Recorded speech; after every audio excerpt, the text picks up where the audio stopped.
ഈ ഒരൊറ്റ ക്വസ്റ്റ്യൻ പേപ്പറിലൂടെ മക്കളെ നാളത്തെ പരീക്ഷയ്ക്ക് നിങ്ങൾക്ക് ഫുൾ മാർക്ക് വാങ്ങാനുള്ള സകലമാന പരിപാടികളും നമ്മൾ പറഞ്ഞിരുന്നതായിരിക്കും. അതായത് അത്യാവശ്യം നന്നായിട്ട് ഇംഗ്ലീഷ് അറിയാവുന്നവരാണെങ്കിൽ എന്തൊക്കെ നാളത്തെ പരീക്ഷയ്ക്ക് നിങ്ങൾ പഠിക്കണം, എങ്ങനെയൊക്കെ പരീക്ഷ എഴുതണം എന്നുള്ളത് ഈ ഒരു ക്വസ്റ്റ്യൻ പേപ്പറിലൂടെ നമ്മൾ നിങ്ങൾക്ക് പറഞ്ഞിരുന്നതായിരിക്കും. അതേപോലെ തന്നെ ഇനി ഇംഗ്ലീഷ് ഒന്നും അറിയാത്ത വല്ല മക്കളുണ്ടെങ്കിൽ ആ മക്കൾക്ക് അറ്റ്ലീസ്റ്റ് ഒരു പാസ് മാർക്കെങ്കിലും മേടിച്ചു തരാനുള്ള ഉടായ്പ പരിപാടികളും ഈ ഒരു വീഡിയോയിലൂടെ നമ്മൾ പറയുന്നതായിരിക്കും. അറിയാലോ, ഇംഗ്ലീഷ് പരീക്ഷ എന്ന് പറഞ്ഞാൽ 2.5 മണിക്കൂറിന്റെ പരീക്ഷയാണ് അല്ലേ. അപ്പോൾ ഈ 2.5 മണിക്കൂറിന്റെ ഒരു ക്വസ്റ്റ്യൻ പേപ്പർ കഴിഞ്ഞ വർഷത്തെ ക്വസ്റ്റ്യൻ പേപ്പറാണ്, ഓണപരീക്ഷയുടെ ക്വസ്റ്റ്യൻ പേപ്പറാണ് മക്കളെ എനിക്ക് പുറകിൽ നിൽക്കുന്നത്. ഈ ഒരു ക്വസ്റ്റ്യൻ പേപ്പർ ഒന്ന് അവലോകനം ചെയ്തിട്ട് നാളത്തെ പരീക്ഷയ്ക്ക് ഏതെല്ലാം ചോദ്യങ്ങൾ ഉറപ്പായി നിങ്ങൾക്ക് വരുമെന്നുള്ളത് കൃത്യമായിട്ട് ഞാൻ പറഞ്ഞിരുന്നതായിരിക്കും. അതങ്ങോട്ട് പഠിച്ചാൽ മതി കേട്ടോ. എന്നാൽ പിന്നെ നമുക്ക് പരിപാടി തുടങ്ങാം. അപ്പോൾ മനസ്സിലാക്കുക, 2.5 മണിക്കൂറിന്റെ ക്വസ്റ്റ്യൻ പേപ്പറാണ് ഞാൻ ഇവിടെ പറയാൻ പോകുന്നത്. അപ്പോൾ എന്തായാലും അത്യാവശ്യം സമയം എടുക്കും. പക്ഷേ ഈ സമയം എടുത്ത് വിചാരിച്ചിട്ട് നിങ്ങൾ ടെൻഷൻ അടിക്കേണ്ട. ഈ വീഡിയോ മൊത്തം കണ്ടാൽ മക്കളെ നാളത്തെ ഇംഗ്ലീഷ് പരീക്ഷ, നാളത്തെ എന്നല്ല ഇനി ഇവിടെ അങ്ങോട്ടുള്ള മൊത്തം ഇംഗ്ലീഷ് പരീക്ഷകൾ, നമുക്ക് അരക്കൊല്ല പരീക്ഷയും അതേപോലെ തന്നെ കൊല്ല പരീക്ഷ ഒക്കെ വരാണ്ടല്ലോ, ഈ പരീക്ഷകൾക്കൊക്കെ ഇംഗ്ലീഷ് എങ്ങനെ എഴുതണമെന്നുള്ള കൃത്യമായ ഐഡിയ നിങ്ങൾക്ക് കിട്ടും. അതേപോലെ തന്നെ ടീച്ചർമാരെ പറ്റിക്കാനുള്ള കുറച്ച് ഉടായ്പ തരികടകളും നമ്മൾ പറഞ്ഞു കേട്ടോ. അപ്പം വീഡിയോയിലേക്ക് പാക്കലാമ മക്കളെ. നാളെ നിങ്ങളുടെ കയ്യിൽ കിട്ടുന്ന ക്വസ്റ്റ്യൻ പേപ്പറിന്റെ ഏറ്റവും ടോപ്പിലായിട്ട് ഇൻസ്ട്രക്ഷൻ എന്ന് എഴുതിയിട്ട് 3 പോയിന്റുകൾ നിങ്ങൾക്ക് കാണാം. അതിൽ ഏറ്റവും ടോപ്പിൽ നിങ്ങൾ എപ്പോഴും കാണുന്ന സാധനം തന്നെയാണ് 15 minutes is given as cool off time. ഇത് മക്കളെ ഫാന്റെ കാറ്റുകൊണ്ടിട്ട് കൂൾ ആയിട്ടിരിക്കാനുള്ള സമയമല്ല. അത് എന്തിനാന്ന് ഇവിടെ താഴെ കൊടുത്തിട്ടുണ്ട്. This time is to be used for reading the question paper. ചോദ്യ പേപ്പർ നന്നായിട്ട് വായിക്കാനുള്ള സമയമാണ്. ഈ കൂൾ ഓഫ് ടൈം ഏറ്റവും പെർഫെക്റ്റ് ആയിട്ട് യൂസ് ചെയ്യുന്ന ഒരു കുട്ടിക്ക് ഈസി ആയിട്ട് എന്ത് ചെയ്യാൻ പറ്റും, ഫുൾ മാർക്ക് തന്നെ അല്ലെങ്കിൽ A+ സുഖമായിട്ട് നേടാൻ പറ്റും. പക്ഷേ ഈ ക്വസ്റ്റ്യൻ പേപ്പർ വായിച്ചിട്ട് അന്തം കുന്തം അറിയാത്ത കുറെ ഹബീബികൾ ഉണ്ടാവും. ഒരു വെറുതെ ഇങ്ങനെ വായിച്ചു കണ്ട ടൈം ഒന്നും കളയണ്ട. നിങ്ങൾക്ക് അറിയാവുന്ന കുറെ പരിപാടികളുണ്ടല്ലോ, അതൊക്കെ നമ്മൾ പറഞ്ഞുതരാം. ആ പരിപാടികൾ അങ്ങനെ കൃത്യമായിട്ട് ചെയ്താൽ മാത്രം മതി. അതല്ലാതെ ഈ കൂൾ ഓഫ് ടൈം എന്നുള്ള സാധനമൊക്കെ ശരിക്കും പറഞ്ഞാൽ ആർക്കുള്ളതാണ്? അത്യാവശ്യം നല്ല ക്വസ്റ്റ്യൻ പേപ്പർ ഒക്കെ വായിക്കാനും അത്യാവശ്യം നന്നായിട്ട് പഠിച്ചിട്ടുള്ള കുട്ടികൾക്കുള്ളതാണ്. അവരതൊക്കെ ഉപയോഗിച്ചോട്ടെ കേട്ടോ. അപ്പൊ എന്തായാലും ഈ പറഞ്ഞ സാധനം എന്ത് ചെയ്യുക, നന്നായിട്ട് ഉപയോഗപ്പെടുത്തുക. ഇനി മൂന്നാമതൊരു ഇൻസ്ട്രക്ഷൻ കൂടി കൊടുത്തിട്ടുണ്ട്. Attempt the questions according to the instructions. നിർദ്ദേശങ്ങൾ അനുസരിച്ച് മാത്രം ഉത്തരങ്ങൾ എഴുതാനാണ്, ഓരോ ക്വസ്റ്റ്യനും അറ്റൻഡ് ചെയ്യാനാണ് നിങ്ങളോട് ആവശ്യപ്പെട്ടിരിക്കുന്നത്. സോ നിർദ്ദേശങ്ങൾ അനുസരിച്ച് എന്ന് പറയുമ്പോൾ നിങ്ങൾ ആദ്യം മനസ്സിലാക്കേണ്ടത്, നിങ്ങൾക്ക് എത്ര ചോദ്യം എഴുതണമെന്ന് പറഞ്ഞിട്ടുണ്ടോ ആ ചോദ്യങ്ങൾ മുഴുവൻ അറ്റൻഡ് ചെയ്യുക. ഓപ്ഷൻസ് ആയിട്ടുള്ളത് നിങ്ങൾ നോക്കേണ്ട ആവശ്യമില്ല. ഓപ്ഷൻസ് അല്ലാതെ വരുന്ന എല്ലാ ചോദ്യങ്ങളും നിങ്ങൾ എന്ത് ചെയ്യണം, നിർബന്ധമായിട്ട് നിങ്ങൾക്ക് അറ്റൻഡ് ചെയ്യേണ്ട എല്ലാ ചോദ്യങ്ങളും അറ്റൻഡ് ചെയ്യുക. എല്ലാ ചോദ്യങ്ങളും അറ്റൻഡ് ചെയ്താൽ തന്നെ നിങ്ങൾക്ക് ഉറപ്പാണ് നിങ്ങളെ പാസ്സാക്കാനുള്ള ഒരു ടെൻഡൻസി ടീച്ചർമാർക്ക് വരും. മറ്റ് ക്വസ്റ്റ്യൻ പേപ്പറിൽ കുറെ കാര്യങ്ങൾ ഇങ്ങനെ ഒഴിച്ചിടുക എന്ന് പറഞ്ഞു കഴിഞ്ഞാൽ അത് ഭീരുക്കളുടെ ലക്ഷണമാണ് മക്കളെ. നമ്മൾ തോറ്റെടുക്കരുത്, നമ്മളൊരു യുദ്ധത്തിലുള്ള പുറപ്പാടാണ്. അപ്പോൾ അതുകൊണ്ട് മക്കളെ മുഴുവൻ ക്വസ്റ്റ്യനും അറ്റൻഡ് ചെയ്യുമെന്നുള്ള കോൺഫിഡൻസിൽ വേണം അതിനകത്തിരിക്കാൻ. 2.5 മണിക്കൂറുണ്ട്. 2.5 മണിക്കൂർ പരീക്ഷ കഴിഞ്ഞതിന് ശേഷം ഞാൻ പറഞ്ഞു പോരുള്ളൂ.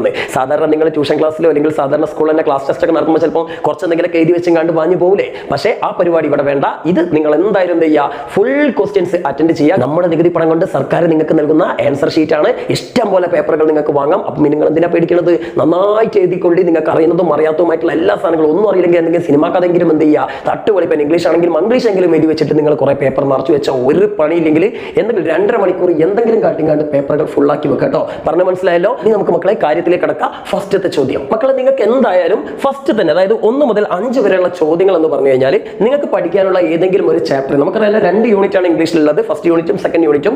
അതിലുള്ള പ്രോസ് ആയിട്ടുള്ള, അതായത് ഗദ്യ രൂപത്തിലുള്ള പാഠഭാഗങ്ങൾ ഉണ്ടല്ലോ. ഏതൊക്കെയാ? നമ്മുടെ അഡ്വഞ്ചേഴ്സിന്റെ ബനിയൻ ട്രീ, അതേപോലെ തന്നെ സ്നേക്ക് ആൻഡ് ദ മിറർ, പിന്നെ പ്രോജക്ട് ടൈഗർ, പിന്നെ നമ്മുടെ മൈസസ് സ്റ്റേഷ്യൂസ്, ഇങ്ങനെയുള്ള ചാപ്റ്ററുകൾ ഉണ്ടല്ലോ. ഇതിൽ ഏതെങ്കിലും ഒരു ചാപ്റ്ററിന്റെ ഒരു പാസേജ് അല്ലെങ്കിൽ 1-2 പാരഗ്രാഫുകൾ നിങ്ങൾക്ക് തരും. അതുമായി ബന്ധപ്പെട്ടുള്ള ഒരു 5 ചോദ്യം അല്ലെങ്കിൽ ഒരു 4-6 ചോദ്യങ്ങളാണ്. സാധാരണ 5 ചോദ്യങ്ങളാണ് ചോദിക്കാറുള്ളത്. 5 മാർക്കിനാണ് സാധാരണ ചോദിക്കാറുള്ളത്. ചിലപ്പോൾ ഒരു 6 മാർക്കൊക്കെ ആയി വരും, ചിലപ്പോൾ 4 മാർക്കായി വരും. നമുക്ക് നോർമലി ഒരു 5 മാർക്കിനെ പ്രതീക്ഷിക്കാം. ആ 5 ചോദ്യങ്ങളുടെ ഉത്തരത്തിന്റെ ഒരു ക്ലൂ, അതല്ലെങ്കിൽ ആ ഉത്തരം തന്നെ കംപ്ലീറ്റ് ആയിട്ടോ ഈ ഒരു പാരഗ്രാഫിൽ ഉണ്ടാവും. ഇതങ്ങോട്ട് വായിച്ചിട്ട് ആൻസർ എഴുതിയാൽ മതി. അപ്പൊ വീട്ടിൽ നിന്ന് ടെക്സ്റ്റ് പുസ്തകങ്ങൾ നന്നായിട്ട് വായിച്ച് അർത്ഥങ്ങൾ മനസ്സിലാക്കിയ ഒരു കുട്ടിയാണെങ്കിൽ നിങ്ങൾക്ക് ചുമ്മാ ഈ പാരഗ്രാഫ് വായിച്ച് വെറുതെ സമയം കളയേണ്ട ആവശ്യം വരില്ല. നിങ്ങൾക്ക് ഈ ചോദ്യങ്ങൾ വായിച്ചാൽ തന്നെ ഉത്തരം കണ്ടെത്താൻ പറ്റും. അപ്പൊ ഇന്ന് നിങ്ങൾ ചെയ്യേണ്ടതെന്ന് വെച്ചാൽ, നന്നായിട്ട് ഇംഗ്ലീഷ് ഒക്കെ അറിയാവുന്ന കുട്ടികൾ അല്ലെങ്കിൽ അർത്ഥങ്ങളൊക്കെ മനസ്സിലാക്കാൻ കഴിയുന്ന കുട്ടികളാണെങ്കിൽ നിങ്ങൾ എന്ത് ചെയ്യുക, നിങ്ങൾ വീട്ടിൽ നിന്ന് ഞാനിപ്പോൾ പറഞ്ഞിട്ടുള്ള ഈ പാഠഭാഗങ്ങളൊക്കെ ഒന്ന് വായിച്ച് എല്ലാ പാരഗ്രാഫിന്റെയും മീനിങ് കറക്റ്റ് ആയിട്ട് മനസ്സിലാക്കുക. അങ്ങനെ മനസ്സിലാക്കിയുള്ള ഗുണം എന്താ മക്കളെ, പരീക്ഷാ ഹാളിൽ ഇരുന്നുകൊണ്ട് ഈ ഒരു പാരഗ്രാഫ് വായിക്കാനുള്ള 5-10 മിനിറ്റ് നിങ്ങൾക്ക് ചിലവാകും. ആ 5-10 മിനിറ്റ് നിങ്ങൾക്ക് ലാഭിക്കാം. അത് മറ്റുള്ള ക്വസ്റ്റ്യൻസിന് വേണ്ടിയിട്ട്, നിങ്ങൾക്ക് അറിയാത്ത ഏതെങ്കിലും ചോദ്യങ്ങളുണ്ടെങ്കിൽ അതിന് വേണ്ടി ആലോചിച്ച ടൈം സ്പെൻഡ് ചെയ്യാൻ നിങ്ങൾക്ക് ഒരു കൂടുതൽ സമയം കിട്ടും. ഓക്കെ, അപ്പൊ അതുകൊണ്ട് ആ സമയ ലാഭം ഉണ്ടാക്കാൻ വേണ്ടിയിട്ടാണ് വീട്ടിൽ നിന്ന് നന്നായിട്ട് എന്ത് ചെയ്യുക, വായിച്ചിട്ട് വരിക. ഓക്കെ, ഇനി ഇതുവരെ ഒന്നും വായിക്കാത്ത കുട്ടികളാണെങ്കിൽ നമ്മുടെ യൂട്യൂബ് ചാനലിൽ എല്ലാ വീഡിയോസിന്റെയും മീനിങ് പറഞ്ഞുകൊണ്ട് ഡീറ്റെയിൽഡ് ആയിട്ട് വീഡിയോകളൊക്കെ ചെയ്തിട്ടുണ്ട്. ആ വീഡിയോകളൊക്കെ ഒന്ന് കാണുക. ആ വീഡിയോകൾ കണ്ടാലും മതി. അപ്പോൾ നിങ്ങൾക്ക് ഇതിന്റെ മീനിങ്ങുകളൊക്കെ മനസ്സിലാവും. ഇനി അതല്ല, നിങ്ങൾക്ക് എക്സ്റ്റേണൽ ലേബർ ഇന്ത്യ പോലുള്ള പല സോഴ്സുകളുണ്ട്, അതൊക്കെ നോക്കിയിട്ടായാലും വേണ്ടിയില്ല. പാഠഭാഗങ്ങളുടെ അർത്ഥങ്ങൾ മനസ്സിലാക്കി വെച്ചാൽ ഇതിന്റെയൊക്കെ സമയം ലാഭിക്കുക. നിങ്ങൾക്ക് ഈസി ആയിട്ട് ഇതിന്റെ ഉത്തരങ്ങളും കണ്ടെത്താൻ പറ്റും. ഓക്കെ, നമുക്ക് ജസ്റ്റ് ഒന്ന് ഇതിന്റെ ഉത്തരങ്ങൾ നോക്കാം. ചിലപ്പോൾ നിങ്ങൾക്ക് ഭാഗ്യത്തിന് ഇതേ പാരഗ്രാഫിനെ റിപ്പീറ്റ് ചെയ്താൽ പറയാൻ പറ്റില്ല, അങ്ങനെ റിപ്പീറ്റ് ചെയ്യാറൊക്കെ ഉണ്ട്. ഇനി അതല്ലെങ്കിൽ ചിലപ്പോൾ ഇതേ ചാപ്റ്ററിന് തന്നെ വേറെ മെസ്സേജ് വരും. അപ്പൊ അങ്ങനെ വന്നാലും ഉത്തരങ്ങൾ എഴുതേണ്ട ഒരു മെത്തേഡാണ് ഞാൻ പറയാൻ പോകുന്നത്. ഫസ്റ്റ് ചോദ്യം നോക്കൂ. We stood around foolishly. ഈ ഒരു പാസേജ് തന്നിട്ടുള്ള, അല്ലെങ്കിൽ ഈ ഒരു കഥയിലെ ഈ ഒരു ചാപ്റ്ററിലെ ഒരു എന്താ പറയുക, ഒരു ഡയലോഗ് ആണ് ഇവിടെ തന്നിട്ടുള്ളത്. നമുക്ക് ഈ പാരഗ്രാഫ് തന്നെ കണ്ടോ, വി സ്റ്റുഡ് അറൌണ്ട് ഫൂളിഷ്ലി. ആ ഒരു സെന്റൻസ് ആണ് ഇവിടെ തന്നിട്ടുള്ളത്. എന്നിട്ട് ചോദിക്കുകയാണ്, who does we refer to?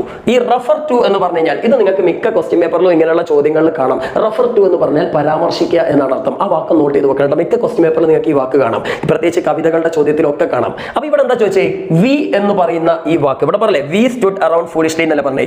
ഈ വി എന്ന് പറയുന്നത്, വി എന്ന് പറഞ്ഞാൽ ഞങ്ങൾ എന്നല്ലേ. അപ്പൊ ഈ വി അല്ലെങ്കിൽ ഞങ്ങൾ എന്ന് പറയുന്നത് ആരെയാണ് പരാമർശിക്കുന്നതെന്ന് ഉദ്ദേശിച്ച് ഞങ്ങൾ എന്ന് പറയുന്നതിലൂടെ നമുക്കറിയാം ഈ ഒരു എക്സ്ട്രാക്ട്, അതായത് പ്രൊജക്ട് ടേക്കർ എന്ന് പറഞ്ഞ ആ ഒരു സമാര് മെമ്മോയർ പറയുന്ന മൊത്തം ആരാണ്? നമ്മുടെ സത്യജിത് റായ് അല്ലേ. സത്യജിത് റായ് അദ്ദേഹത്തിന്റെ ആ ഒരു ഫിലിമിലെ ഗോപികൻ ബഗാബിൻ എന്ന് പറഞ്ഞ സിനിമയുമായി ബന്ധപ്പെട്ട ഒരു സംഭവം നമുക്ക് വിവരിച്ചു തരികയാണല്ലോ. ആ ഒരു അനുഭവം റിയൽ ലൈഫിൽ അദ്ദേഹത്തിന് സംഭവിച്ചിട്ടുള്ള ആ ഒരു ഷൂട്ടിംഗ് അനുഭവം നമുക്ക് പറഞ്ഞു തരികയാണ് സത്യജിത് റായ്. അപ്പൊ നമുക്കറിയാം അതിൽ വി എന്ന് പറയുന്നതിൽ ഒരാൾ ആരായിരിക്കും? സത്യജിത് റായ് ആണ്. അപ്പൊ നമുക്ക് എന്ത് പറയാം? ഇവിടെ നോക്കി, we stood around foolishly watching a new and strange kind of circus എന്ന് പറഞ്ഞില്ലേ. അതായത് നമ്മുടെ തോററ്റ് ഉണ്ടല്ലോ ഭാരത് സർക്കസിലെ, മൂപ്പര് കടുവനെയും കൊണ്ടിട്ട് ഇങ്ങനെ കടുവ മൂപ്പരും കൊണ്ട് എടുത്ത് ചാടുന്ന ഉരുണ്ട് പറയുന്നൊക്കെ ചെയ്യുന്നുണ്ടല്ലോ അല്ലെ. അപ്പൊ ആ സമയത്ത് അത് കണ്ടപ്പോഴാണ് നമ്മുടെ സത്യജിത് റായ് പറഞ്ഞത്, ഞങ്ങൾ ഒരു വിചിത്രമായ പുതിയൊരു സർക്കസ് ഫ്രീ ആയിട്ട് കാണുന്ന പോലെ നോക്കി എന്ന് പറഞ്ഞത്. ചാപ്റ്റർ വായിച്ചവർക്ക് പെട്ടെന്ന് മനസ്സിലാവും. അപ്പൊ ഇവിടെ വി എന്ന് ഉദ്ദേശിച്ചത് ആരൊക്കെയാ? സത്യജിത് റായ് ആൻഡ് ഹിസ് എന്നാണ് ക്രൂ മെമ്പേഴ്സ്, അല്ലെങ്കിൽ സത്യജിത് റായ് ആൻഡ് ഹിസ് എന്താണ് ഫെലോ വർക്കേഴ്സ്, അതും അല്ലെങ്കിൽ കൊളീഗ്സ്, അതും അല്ലെങ്കിൽ ഹിസ് ഫ്രണ്ട്സ്, അങ്ങനെ എന്ത് വേണമെങ്കിലും പറയാം. ഓക്കെ, അപ്പോൾ ഏതെങ്കിലും സത്യജിത് റായും അദ്ദേഹത്തിന്റെ കൂട്ടുകാരും അല്ലെങ്കിൽ കൂടെ ജോലി ചെയ്യുന്ന ആൾക്കാർ ഹിസ് വർക്കേഴ്സിനോ അങ്ങനെ എന്തെങ്കിലും പറഞ്ഞു കഴിഞ്ഞാൽ അതിന്റെ ഉത്തരമായി നിങ്ങളുടെ ഭാഷയിൽ ആൻസർ ചെയ്താൽ മതി. ഓക്കെ, ദെൻ രണ്ടാമത്തെ എന്താ പറഞ്ഞത്? Why did they use a collar made of tiger skin? എന്തിനാണ് ടൈഗർ സ്കിൻ, ഇത് ടൈഗറിന്റെ ആ ഒരു കഴുത്തിന് ചുറ്റിലുമായിട്ട് ഒരു ടൈഗർ സ്കിൻ കൊണ്ട് ഉണ്ടാക്കിയ ഒരു കോളർ ഇവർ വെച്ചിരുന്നത്? പാഠപുസ്തകം വായിച്ചവർക്ക് കൃത്യമായിട്ട് അറിയാം. അതിന്റെ ഉത്തരം ഇതിനകത്തില്ല. നിങ്ങൾ വെറുതെ മുങ്ങി കുതപ്പിയിട്ടൊന്നും കാര്യമില്ല. എന്ത് വലട്ടാലും ആ മീനെ നിങ്ങൾക്ക് കിട്ടൂല. ഓക്കെ, അപ്പൊ അതാണ് ഞാൻ പറഞ്ഞത്, പാഠപുസ്തകം വായിച്ചാലേ ഇത്തരത്തിലുള്ള ചോദ്യങ്ങൾക്ക് ഏറ്റവും നന്നായിട്ട് ഉത്തരം എഴുതാൻ നിങ്ങൾക്ക് കഴിയുള്ളൂ. അപ്പോൾ ഞാൻ മറ്റൊരു അഡ്വൈസും കൂടി തരാം. നിങ്ങൾക്ക് ഇംഗ്ലീഷ് വലിയ ഗതിയൊന്നും അറിയില്ലെങ്കിൽ, വല്ലാണ്ടൊന്നും അറിയില്ല എന്നുണ്ടെങ്കിൽ, ക്വസ്റ്റ്യൻ വായിക്കാനോ അർത്ഥം മനസ്സിലാക്കാനോ ഒന്നും കാര്യമായിട്ട് അറിയില്ലെങ്കിൽ ദയവ് ചെയ്ത് ഫസ്റ്റ് തന്നെ നിങ്ങൾ ഇതിന് ഉത്തരം എഴുതരുത്. പല കുട്ടികളുടെ വിചാരം എന്താ വെച്ചാൽ ക്വസ്റ്റ്യൻ പേപ്പർ കിട്ടി കഴിഞ്ഞാൽ ഇതിൽ എന്തെങ്കിലുമൊക്കെ പാരഗ്രാഫിന്റെ പാസേജിൽ നിന്നൊക്കെ എടുത്ത് എഴുതി കഴിഞ്ഞാൽ അപ്പം മാർക്ക് കിട്ടുന്നതാണ്. അത് ഏറ്റവും വലിയ മണ്ടത്തരാണ്. എല്ലാത്തിന്റെ ഉത്തരവും ഒരിക്കലും ഇതിൽ ഉണ്ടാവണമെന്നില്ല. ഓക്കെ, ഇപ്പൊ നമ്മൾ പറഞ്ഞു ഫസ്റ്റത്തെ ഉത്തരം തന്നെ, ഫസ്റ്റത്തെ ഉത്തരം ഇതിൽ കൃത്യമായിട്ടില്ലല്ലോ, ഇല്ല. നമുക്ക് ഇതിന്റെ അർത്ഥം അറിയുന്നതുകൊണ്ട് നമുക്ക് ഉണ്ടാക്കി എഴുതിയതാണ് അല്ലേ. അതേപോലെ തന്നെ ഇപ്പൊ രണ്ടാമത്തേന്റെ ഉത്തരം ഈ പാസേജിൽ ഇല്ല, പക്ഷെ പാഠം വായിച്ചതിനറിയാം എന്തിനാണ് നമ്മളിങ്ങനെ കൊളറി ചുറ്റിയത്.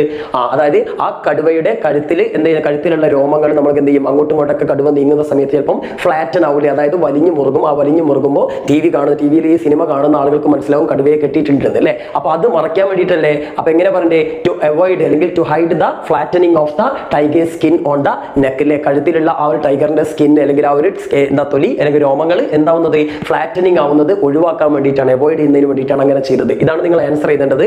അപ്പൊ ആ ആൻസർ ചെയ്തെങ്കിൽ ഇംഗ്ലീഷ് അത്യാവശ്യം അറിയാവുന്നവർക്ക് കഴിയുള്ളൂ. അതാണ് ഞാൻ പറഞ്ഞത്, ഈ ഫസ്റ്റത്തെ 5 മാർക്കിന്റെ ക്വസ്റ്റ്യൻസ് നന്നായിട്ട് ഇംഗ്ലീഷ് അറിയുന്നവർക്കേ നടക്കുള്ളൂ. ചിലപ്പോൾ നമ്മൾ തട്ടിമുട്ടി എഴുതി കഴിഞ്ഞാൽ ഒന്നൊക്കെ 1/2 മാർക്കിനോ അല്ല 1 മാർക്കിന് ഏതെങ്കിലും ചിലപ്പോൾ വെർഷൻ അടിച്ച് ശരിയായി വരും.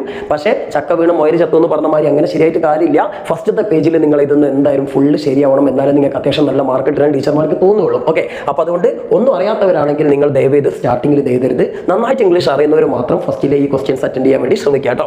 ഇനി മൂന്നാമത്തെ നോക്കൂ, pick out a phrasal verb from the passage that means to shock or surprise someone. അപ്പം ആരെങ്കിലും അത്ഭുതപ്പെടുത്തുക അല്ലെങ്കിൽ ഞെട്ടിപ്പോവുക എന്നൊക്കെ അർത്ഥം വരുന്ന ഒരു ഫ്രേസൽ വെർബ് എവിടെ ഉണ്ട്?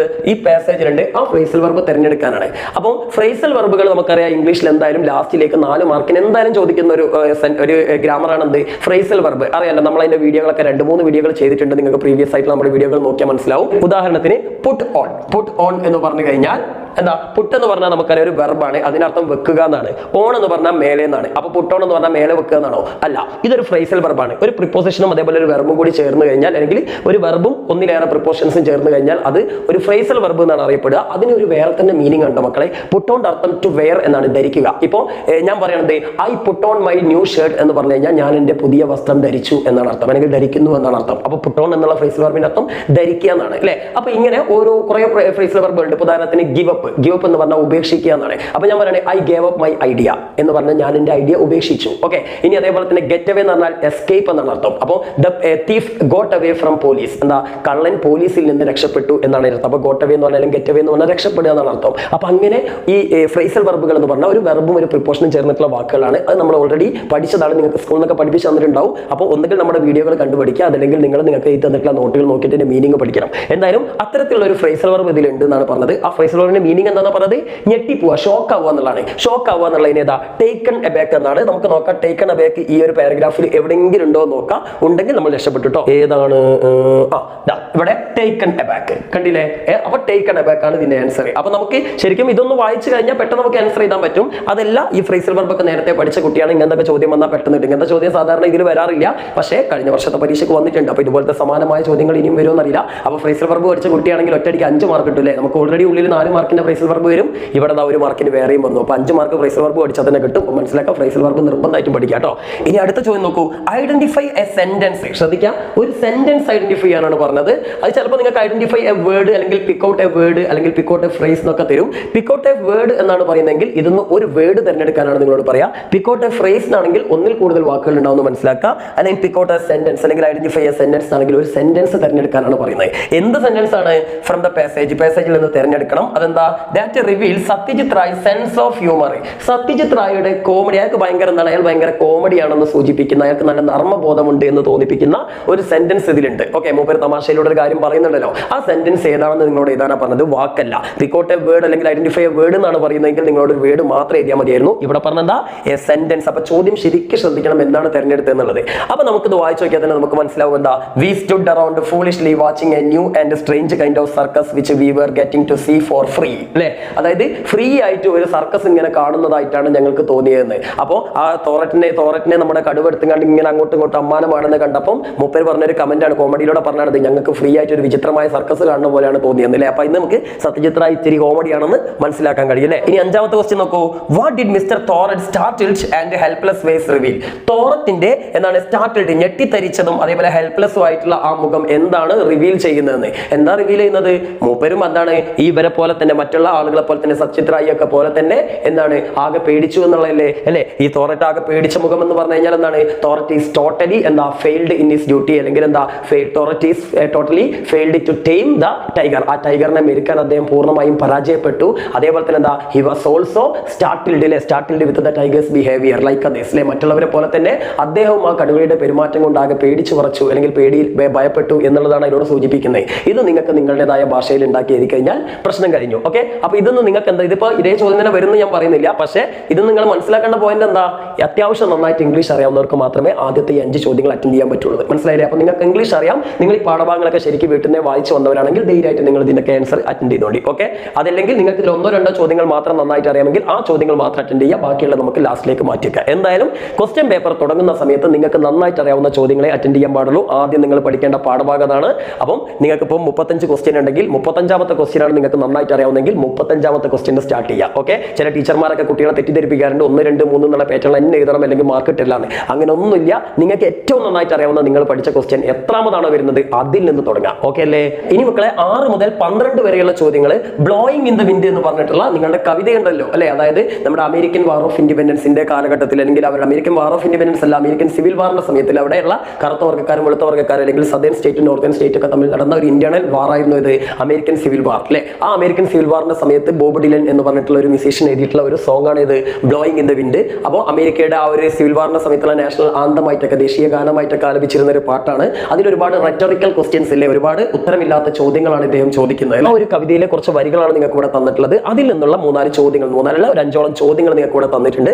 ആ ചോദ്യങ്ങൾക്ക് ആൻസർ ചെയ്യണം. ഇവിടെയും നിങ്ങൾ ശ്രദ്ധിക്കേണ്ടത് കവിത നന്നായിട്ട് വായിച്ച അർത്ഥങ്ങൾ മനസ്സിലാക്കിയവന് മാത്രമേ ഇതിന്റെ ഉത്തരങ്ങൾ കണ്ടെത്താനാവൂ. അല്ലാത്തവർ ഈ ചോദ്യം സ്റ്റാർട്ടിങ്ങിൽ എഴുതരുത്, ലാസ്റ്റിലേക്ക് എഴുതിയാൽ. ലാസ്റ്റിലേക്ക് പിന്നെ നിങ്ങൾ എന്തെങ്കിലും എഴുതി വെക്കണമല്ലോ. അതല്ലാതെ സ്റ്റാർട്ടിങ്ങിൽ ഇതിന് ഉത്തരം എഴുതാൻ നിങ്ങൾ ശ്രമിക്കരുത്. നേരെ മറിച്ച് നിങ്ങൾക്ക് കവിത നന്നായിട്ട് അറിയാം, അതിന്റെ അർത്ഥങ്ങളൊക്കെ നിങ്ങൾക്ക് അറിയാമെങ്കിൽ ധൈര്യമായിട്ട് അറ്റൻഡ് ചെയ്തുകൊണ്ട് ഇനി കവിതയിൽ നിന്നുള്ള വരാൻ സാധ്യതയുള്ള ചോദ്യങ്ങൾ ഏതെങ്കിലുമൊക്കെ വരി തന്നിട്ട് അതിന്റെ അർത്ഥം എന്താണ്, ആശയം എന്താണെന്ന് ചോദിക്കാം. അതല്ലെങ്കിൽ ഇതിലുള്ള എന്താണ് ചിലപ്പോൾ എഴുത്തുകാരന്റെ പേര് ചിലപ്പോൾ നിങ്ങൾക്ക് ചോദിക്കാം. അതല്ലെങ്കിൽ എന്താണ് നിങ്ങൾക്ക് പോയറ്റിക് ഡിവൈസുകളായിട്ടുള്ള സിമിലി, മെറ്റഫർ, അതേപോലെ അലിട്രേഷൻ, ഇങ്ങനെയൊക്കെയുള്ള images, rhyme words, rhyme scheme, ഇങ്ങനെയുള്ള കുറച്ച് ചക്രങ്ങളൊക്കെ ചോദിച്ചേക്കാം. അപ്പോൾ ഏത് രീതിയിൽ വേണമെങ്കിലും കവിതയുടെ ഭാഗത്ത് നിന്ന് ചോദ്യങ്ങൾ വരാം. അല്ലെങ്കിൽ ഏതെങ്കിലും ഒരു ആശയം തന്നിട്ട് അതേ ആശയമുള്ള വരികൾ നിന്ന് കണ്ടെത്താൻ പറയും. അല്ലെങ്കിൽ ഏതെങ്കിലും ഒരു അർത്ഥം തന്നിട്ട് അതേ അർത്ഥമുള്ള വാക്ക് നിന്ന് കണ്ടെത്താൻ പറയും, ഫ്രേസോ അല്ലെങ്കിൽ വേർഡ്സോ കണ്ടെത്താൻ പറയും. ഇങ്ങനെയൊക്കെയുള്ള ചോദ്യങ്ങൾ കവിതയുടെ ഭാഗത്ത് നിന്ന് നിങ്ങൾക്ക് വരാൻ സാധ്യതയുണ്ട്. അപ്പോൾ നമുക്ക് നോക്കാം ഇവിടെ ഏതൊക്കെ ചോദ്യങ്ങളാണ് വന്നത്. അവിടെയും മറ്റൊരു കാര്യം കൂടി നിങ്ങൾ മനസ്സിലാക്കണം. നിങ്ങൾക്ക് 2 കവിതയുണ്ട് മക്കളെ, ബ്ലോയിങ് ഇൻ ദ വിൻഡ് ഉണ്ട്, lines written in early spring ഉണ്ട്. അപ്പോൾ പ്രകൃതിയെക്കുറിച്ച് നമ്മുടെ വില്യം വേർഡ്സ്വർത്ത് എഴുതിയിട്ടുള്ള ഒരു കവിതയാണ്, റൊമാന്റിക് പോയറ്റ് ആയിട്ടുള്ള വില്യം വേർഡ്സ്വർത്ത് എഴുതിയിട്ടുള്ള ഒരു കവിതയാണ് lines written in early spring.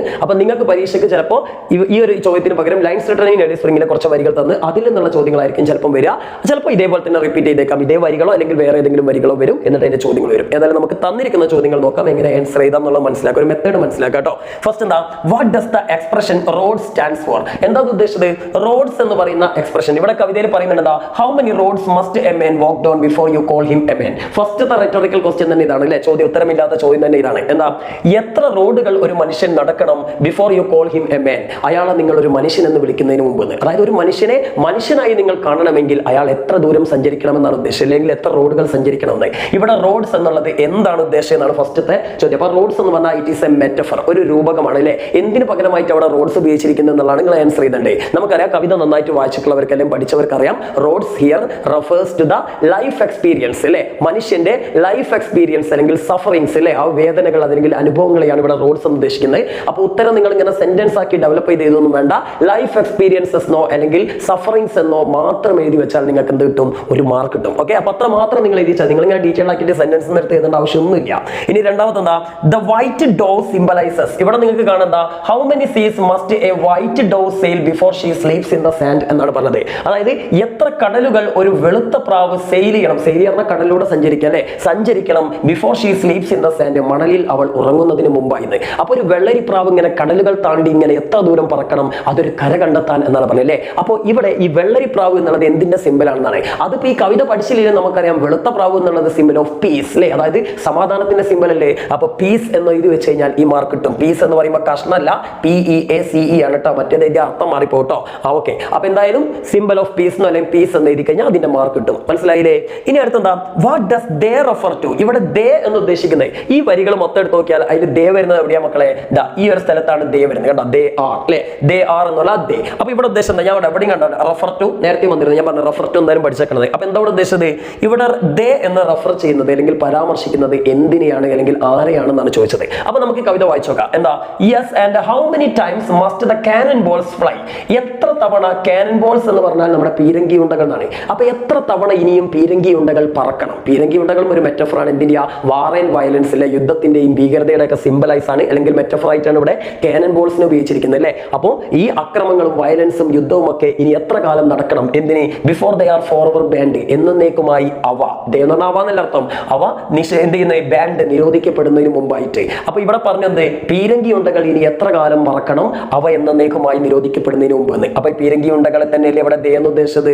അപ്പൊ they refers to the cannon balls അല്ലേ. അപ്പൊ ഇവിടെ എട്ടാമത്തെ ചോദ്യത്തിന് ഉത്തരമായിട്ട് കാനൻ ബോൾസ് എന്ന് എഴുതി കഴിഞ്ഞാൽ നിങ്ങൾക്ക് മാർക്ക് കിട്ടി. ഓക്കെ, അപ്പൊ ഇവിടെയാണ് ദേ കാനൻ ബോൾസ്. ഇനി വേറെ വരിയിലെവിടെങ്കിലും ദേ വന്നു കഴിഞ്ഞാൽ ചാടിക്കയറി കാനൻ ബോൾസ് എഴുതരുത്. ഇതേ കവിത തന്നെ ദേ കൊളോണിയൽ മാസ്റ്റേഴ്സ് ആയിട്ടുള്ള അല്ലെങ്കിൽ വലിയ വലിയ എന്താ അമേരിക്കയിലെ അതോറിറ്റി ഒക്കെ ദേ എന്ന് ഉദ്ദേശിക്കുന്നുണ്ട്, ബ്ലാക്ക് മെൻ ദേ എന്ന് ഉദ്ദേശിക്കുന്ന ഭാഗമുണ്ട്. അപ്പൊ അതുകൊണ്ട് എല്ലായിടത്തും കൊണ്ടായിട്ട് ദേ വന്ന അപ്പൊ കാനൻ ബോൾസ് എഴുതരുത്. ഈ സ്റ്റാൻസയിൽ ദേ എന്ന് ഉദ്ദേശിച്ചത് കാനൻ ബോൾസ് ആണെന്ന് മനസ്സിലാക്കുക. ഓക്കെ, ഇനി അടുത്ത ചോദ്യം എന്താ, the answer is blowing in the wind it implies dash അല്ലെ. അപ്പൊ നമുക്കറിയാം, ഇവിടെ നിങ്ങൾ കണ്ടിട്ടുണ്ടാവും രണ്ട് വരികൾ. ഈ കവിതയിലെ എല്ലാ റെറ്റോറിക്കൽ മൂന്ന് സ്റ്റാൻസുകളായിട്ടാണ് ഉള്ളത് ഞാൻ മനസ്സിലാക്കുന്നത്. അപ്പോൾ ഓരോ സ്റ്റാൻസയിലും നമുക്ക് 3 ജോഡി വീതം റെറ്റോറിക്കൽ ക്വസ്റ്റ്യൻസ് ഉണ്ട് അല്ലേ. ഇപ്പൊ ഇവിടെ നോക്കി, how many roads must a man walk down before you call him a man എന്നുള്ള ഒരു റെറ്റോറിക്കൽ ക്വസ്റ്റ്യൻ ആണ്.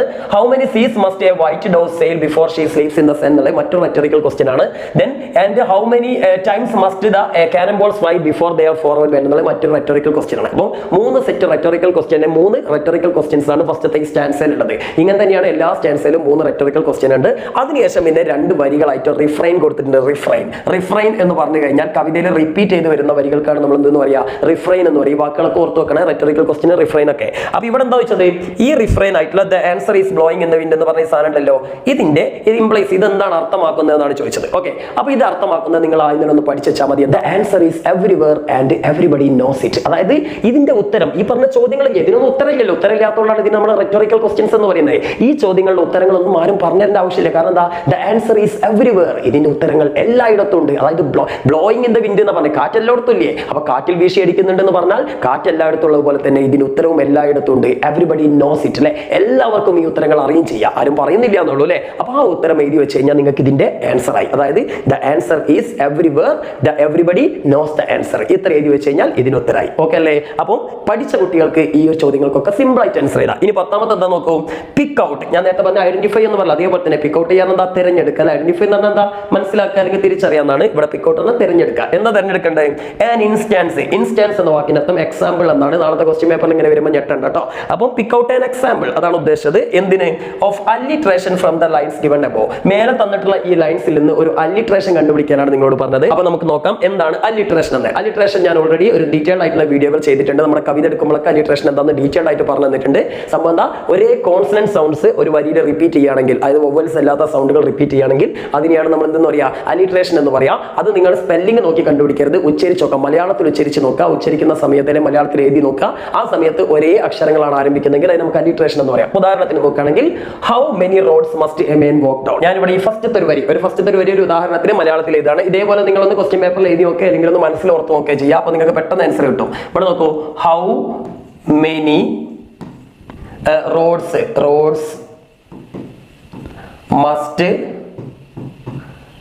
എ മാൻ എന്തെങ്കിലും എഴുതിക്കോളെ വാക്ക് ഡൗൺ. ഡൗൺ ഒക്കെ കൂടി അങ്ങനെ ആയില്ലേ, ഡൗൺ അല്ലെ, ഇതാണല്ലോ. ഇനി നമ്മൾ ഇതിൽ എത്ര വേർഡ്സ് ഉണ്ട്? 1 2 3 4 5 6 7 8 വേർഡ്സ് ഉണ്ട്.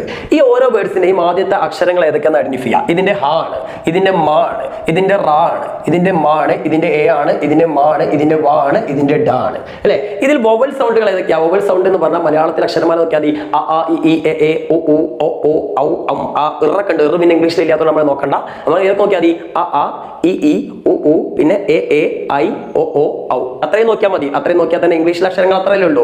ആ അക്ഷരങ്ങൾ ഏതെങ്കിലും ഉണ്ടെങ്കിൽ അത് നിങ്ങൾ മൈൻഡ് ചെയ്യണ്ട, കാരണം അത് വൊവൽസ് അല്ലേ. അതല്ലാത്ത ബാക്കിയുള്ള സാധനങ്ങളിലെ കാക്ക ഗംഗ ചാച്ച ജഞ്ചാൻ എന്നൊക്കെ പറഞ്ഞ കുറെ സാധനങ്ങൾ, ആ അക്ഷരങ്ങൾ ഏതൊക്കെ ഉണ്ട് നോക്കുക. ഇവിടെ ഹ കോൺസണന്റ് അല്ലേ, കാക്കങ്ങ ആ ഈ പെടുന്നതല്ലോ. അപ്പൊ ഹ ഉണ്ട് അല്ലെ, പിന്നെയോ മാ ഉണ്ട് അല്ലെ, പിന്നെ റാ ഉണ്ട്, പിന്നെ മാ ഉണ്ട്, പിന്നെ എ ഉണ്ടോ? ഇല്ല, ഇ എ. അപ്പൊ എ എന്താണ്? വൊവൽസ് അല്ലേ, അപ്പൊ അത് നോക്കണ്ട. ഇനി മാ ഉണ്ട്, പിന്നെ വാ ഉണ്ട്, ഡ ഉണ്ട്. ഇതൊക്കെ എന്താണ്? കോൺസണന്റുകളാ. ഇതിൽ ഏതൊക്കെയാണ് റിപ്പീറ്റ് ചെയ്യുന്നത് മക്കളെ? ഇവിടെ നോക്കിയാൽ ഇവിടെ മാ റിപ്പീറ്റ് ചെയ്തു, മെനിന്റെ മാ അല്ലെ. പിന്നെ ഇവിടെ മസ്റ്റിന്റെ മാ റിപ്പീറ്റ് ചെയ്തു, ഇവിടെ മാന്റെ മായും റിപ്പീറ്റ് ചെയ്തു. അപ്പൊ ഏതൊക്കെ വാക്കുകൾ റിപ്പീറ്റ് ചെയ്തിട്ടുണ്ട്? Many, must, man.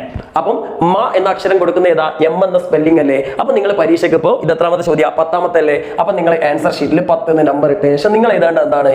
Many roads must a man. ഇതുവരെ അല്ലേ? അത് മൊത്തം ഇത് അതിന്റെ ഇടയിലുള്ള എഴുതണം കേട്ടോ. എഴുതിയതിനു ശേഷം ഈ മാ എന്നുള്ള അക്ഷരം എവിടൊക്കെ വരുന്നോ അതിനൊക്കെ എന്ത് ചെയ്യുക? അണ്ടർലൈൻ ചെയ്യുക. ഇതാണ് അലിട്രേഷൻ. ഇനി ഇതേപോലെ വേറെ ഏതെങ്കിലും വരുന്നുണ്ടോ നോക്കൂ. ഇവിടെ നോക്കിയാ before you call him a man. ഇവിടെ ബി അതായത് ബ ആണ്, ഇവിടെ യാ ആണ്, ഇവിടെ ക ആണ്, ഇവിടെ എന്താണ്? സി അല്ലാട്ട് നോക്കണ്ട് ക അല്ലെ, കോൾ എന്നുള്ള ക അല്ലേ. ഇവിടെ ഹ ആണ്, ഇവിടെ നോക്കേണ്ട വോവൽസ് ആണ്, പിന്നെ മാ ആണ്. ഏതെങ്കിലും റിപ്പീറ്റ് ചെയ്തോ? ഇല്ല അല്ലെ. അടുത്തേര് നോക്കിയാൽ ഇപ്പൊ എന്താണ്? ഇവിടെ മാ ഉണ്ട്, അതേപോലെ ഇവിടെയും മാ ഉണ്ട്. അപ്പൊ ഇതും അലിട്രേഷൻ അല്ലേ? അലിട്രേഷൻ ആണ് അല്ലെ. ഇനി ഇതിൽ തന്നെ വേറെ ഉണ്ട് അലിട്രേഷൻ. എന്താ? സീസിന്റെ സാ ഉണ്ട്, അതേപോലെ തന്നെ ഇതാ സെയിലിന്റെ സാ ഉണ്ട്. അപ്പൊ എങ്ങനെ ഇതാ? ഒന്നുകിൽ നിങ്ങൾക്ക് മെനി സീസ് മസ്റ്റ് എന്നുള്ളത് എഴുതിയിട്ട് മാ അണ്ടർലൈൻ ചെയ്യാം. അതല്ലെങ്കിൽ പിന്നെന്താ? Seas must a white dove sail എന്ന് എഴുതിയിട്ട് ആ എസിന്റെ അടിയിൽ ഈ എസിന്റെ അടിയിൽ അണ്ടർലൈൻ ചെയ്യാം. അപ്പൊ നിങ്ങൾക്ക് ഇപ്പൊ 3 അലിട്രേഷൻ ഇപ്പൊ തന്നെ കിട്ടി അല്ലെ. ഇനിയും ഉണ്ടാവും നോക്കണ്ട. Before she sleeps in the sand. ഇവിടെ നോക്കിയാൽ ഇത് ബ ആണ്, ഇത് ഷാ ആണ് അല്ലെ. ശ്രദ്ധിക്കേണ്ടത് ഇവിടെ സ്പെല്ലിംഗ് നോക്കിയാൽ നിങ്ങൾക്ക് തെറ്റും. ഇവിടെ ഷാ ആണ്, ഇവിടെ സാ ആണ് സ്ലീപ്സ്, ഇവിടെയും സാൻഡിന്റെ സാ ആണ്. അപ്പൊ ഏതൊക്കെ അലിട്രേഷൻ? ഇതും അലിട്രേഷൻ ആണ്, ഇതും അലിട്രേഷൻ ആണ്. അപ്പൊ നിങ്ങൾക്ക് അടുത്ത് വേണമെങ്കിൽ എന്ത് ചെയ്താ? സ്ലീപ്സ് ഇൻ ദ സാൻഡ് എഴുതിയിട്ട് ഈ എസിന്റെയും ഈ എസിന്റെയും ഇത് എഴുതരുത്, ഷീ എഴുതരുത്. ഓക്കെ. അപ്പം ഇങ്ങനെ ഇപ്പൊ 4 അലിട്രേഷൻ ഇതിനകത്ത് തന്നെ നമ്മൾ കണ്ടു. ഇതിൽ ഏതെങ്കിലും ഒന്ന് എഴുതിയാൽ മതി, ഒറ്റ ഒന്ന് എഴുതിയാൽ തന്നെ നിങ്ങൾക്ക് മാർക്ക് കിട്ടും. മനസ്സിലായില്ലേ? അപ്പൊ അലിട്രേഷൻ ഒന്നും തെറ്റില്ലല്ലോ. അപ്പൊ ഇനി വേറെ പാരഗ്രാഫിലൊക്കെ നമ്മുടെ ലൈൻസ് റിട്ടൺ ഏർലി സ്പ്രിംഗിലൊക്കെ ഉണ്ട് ഇതേപോലത്തെ അലിട്രേഷൻസ്. അപ്പൊ അതൊക്കെ നോക്കിയിട്ട് എന്ത് ചെയ്യുക? ഒന്ന് മനസ്സിലാക്കി വെക്കുക. ഏതെങ്കിലും ഒന്ന് എന്തായാലും ചോദിക്കും കേട്ടോ. ഇനി മക്കളെ 11ാമത്തേത് ഒരു റെഡിമെയ്ഡ് ക്വസ്റ്റ്യൻ ആണ് അല്ലെ. നിങ്ങൾക്ക് സ്റ്റോക്ക് ക്വസ്റ്റ്യൻ എന്നൊക്കെ പറയാം. എന്തായാലും ചോദിക്കുന്ന ഒരു ചോദ്യമാണ്. 2 കവിതകളാണ് നമുക്കുള്ളത്, ബ്ലോയിങ് ഇൻ ദ വിൻഡും ലൈൻസ് റിട്ടൺ ഇൻ ഏർലി സ്പ്രിംഗും. അപ്പൊ ഇതിൽ ഏതെങ്കിലും ഒരു കവിതയുടെ കുറച്ച് വരികൾ തന്നിട്ട് എന്ത് കണ്ടെത്താൻ പറയും? റീഡ് ദ ഫോളോയിങ് ലൈൻസ് ഇല്ല, എന്നിട്ട് കവിതയുടെ പേര് തരും. എന്നിട്ട് എന്താ പറയും? Write an appreciation focusing on the theme, imagery and other poetic devices. ഈ കവിതയുടെ തീം, അതേപോലെ അതിലെ ഇമേജറീസ്, അതേപോലെ പോയറ്റിക് ഡിവൈസുകളായിട്ടുള്ള ഇപ്പൊ നമ്മൾ പറഞ്ഞ അലിട്രേഷൻ, സിമിലി, മെറ്റഫർ അങ്ങനെയൊക്കെയുള്ള സാധനങ്ങളുണ്ടല്ലോ.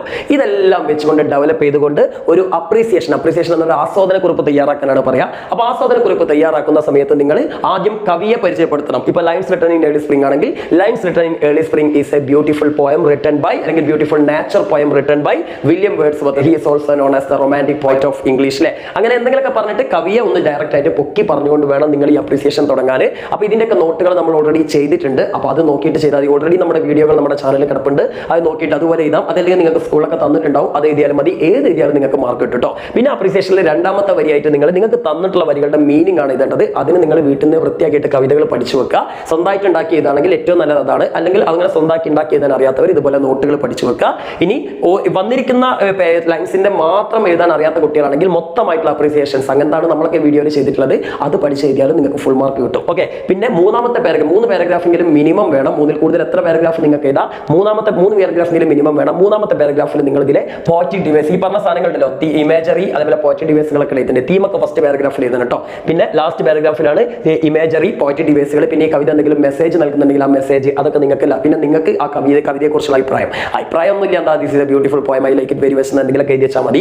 അതൊന്നും നിങ്ങളുടെ ഇഷ്ടമാണ്, എന്തെങ്കിലും എഴുതി വെക്കുക. 1-2 സെന്റൻസിൽ നിങ്ങളുടെ ഒരു അഭിപ്രായം ആ കവിതയെ കുറിച്ച് ചെയ്താൽ. അതേപോലെ തന്നെ അവിടെ നിങ്ങൾ ഇമേജറി, അപ്പോൾ ദ പോയം ഈസ് എന്താണ് is filled with full of beautiful imageries എന്നൊക്കെ പറഞ്ഞാണ് തുടങ്ങുക. അല്ലെങ്കിൽ the poet uses many imageries and poetic devices to decorate അല്ലെങ്കിൽ ടു അഡോട്ട് ദിസ് പോയം എന്നൊക്കെ പറഞ്ഞുകൊണ്ട് അങ്ങോട്ട് അടിച്ചു വിട്ടുകാണ്ട് കുറച്ച് ഇമേജറീസ് ഇതിൽ വിഷ്വൽ ഇമേജറി ഉണ്ടാവാം, ഓഡിറ്ററി ഇമേജറി ഉണ്ടാവും, അതൊക്കെ അറിയാതെ കണ്ടുപിടിക്കാൻ അതൊക്കെ എഴുതുക. അതേപോലെ തന്നെ ഇതിൽ റൈം വേർഡ്സുകൾ ഉണ്ടെങ്കിൽ അത് എഴുതാം, റൈം സ്കീം ഉണ്ടെങ്കിൽ അത് എഴുതാം. ഇതിനൊക്കെ കൃത്യമായ റൈം വേർഡ്സും റൈം സ്കീം ഒക്കെ ഉണ്ട്, അറിയാലോ. ഇതിൽ നമുക്കറിയാം നോക്കുന്ന ലിങ്ക്, അതേപോലെ തിങ്ക്, പിന്നെ റാന് മാന് എല്ലാ വരിയിൽ ഈ പാറ്റേൺ അല്ലെ. അപ്പൊ ഇതിന് എ നിട്ടാൽ ഇതിനും എ എന്നാണ്, ഇതിന് ബി നിട്ടാൽ ഇതിനും ബി എന്നാണ് അല്ലെ. അപ്പോൾ ഇതിന്റെ റൈം സ്കീം അല്ലെ റൈം പാറ്റേൺ എങ്ങനെയാ, എ ബി എന്നാണ് എന്ത് ഇതിന്റെ റൈം പാറ്റേൺ. അപ്പം ഈ ലൈൻസ് റിട്ടൺ ഏർലി സ്പ്രിംഗ് എന്നുള്ളതിൽ full rhyme scheme A B ആണ് അല്ലെ റൈം പാറ്റേൺ എന്ന് പറയും.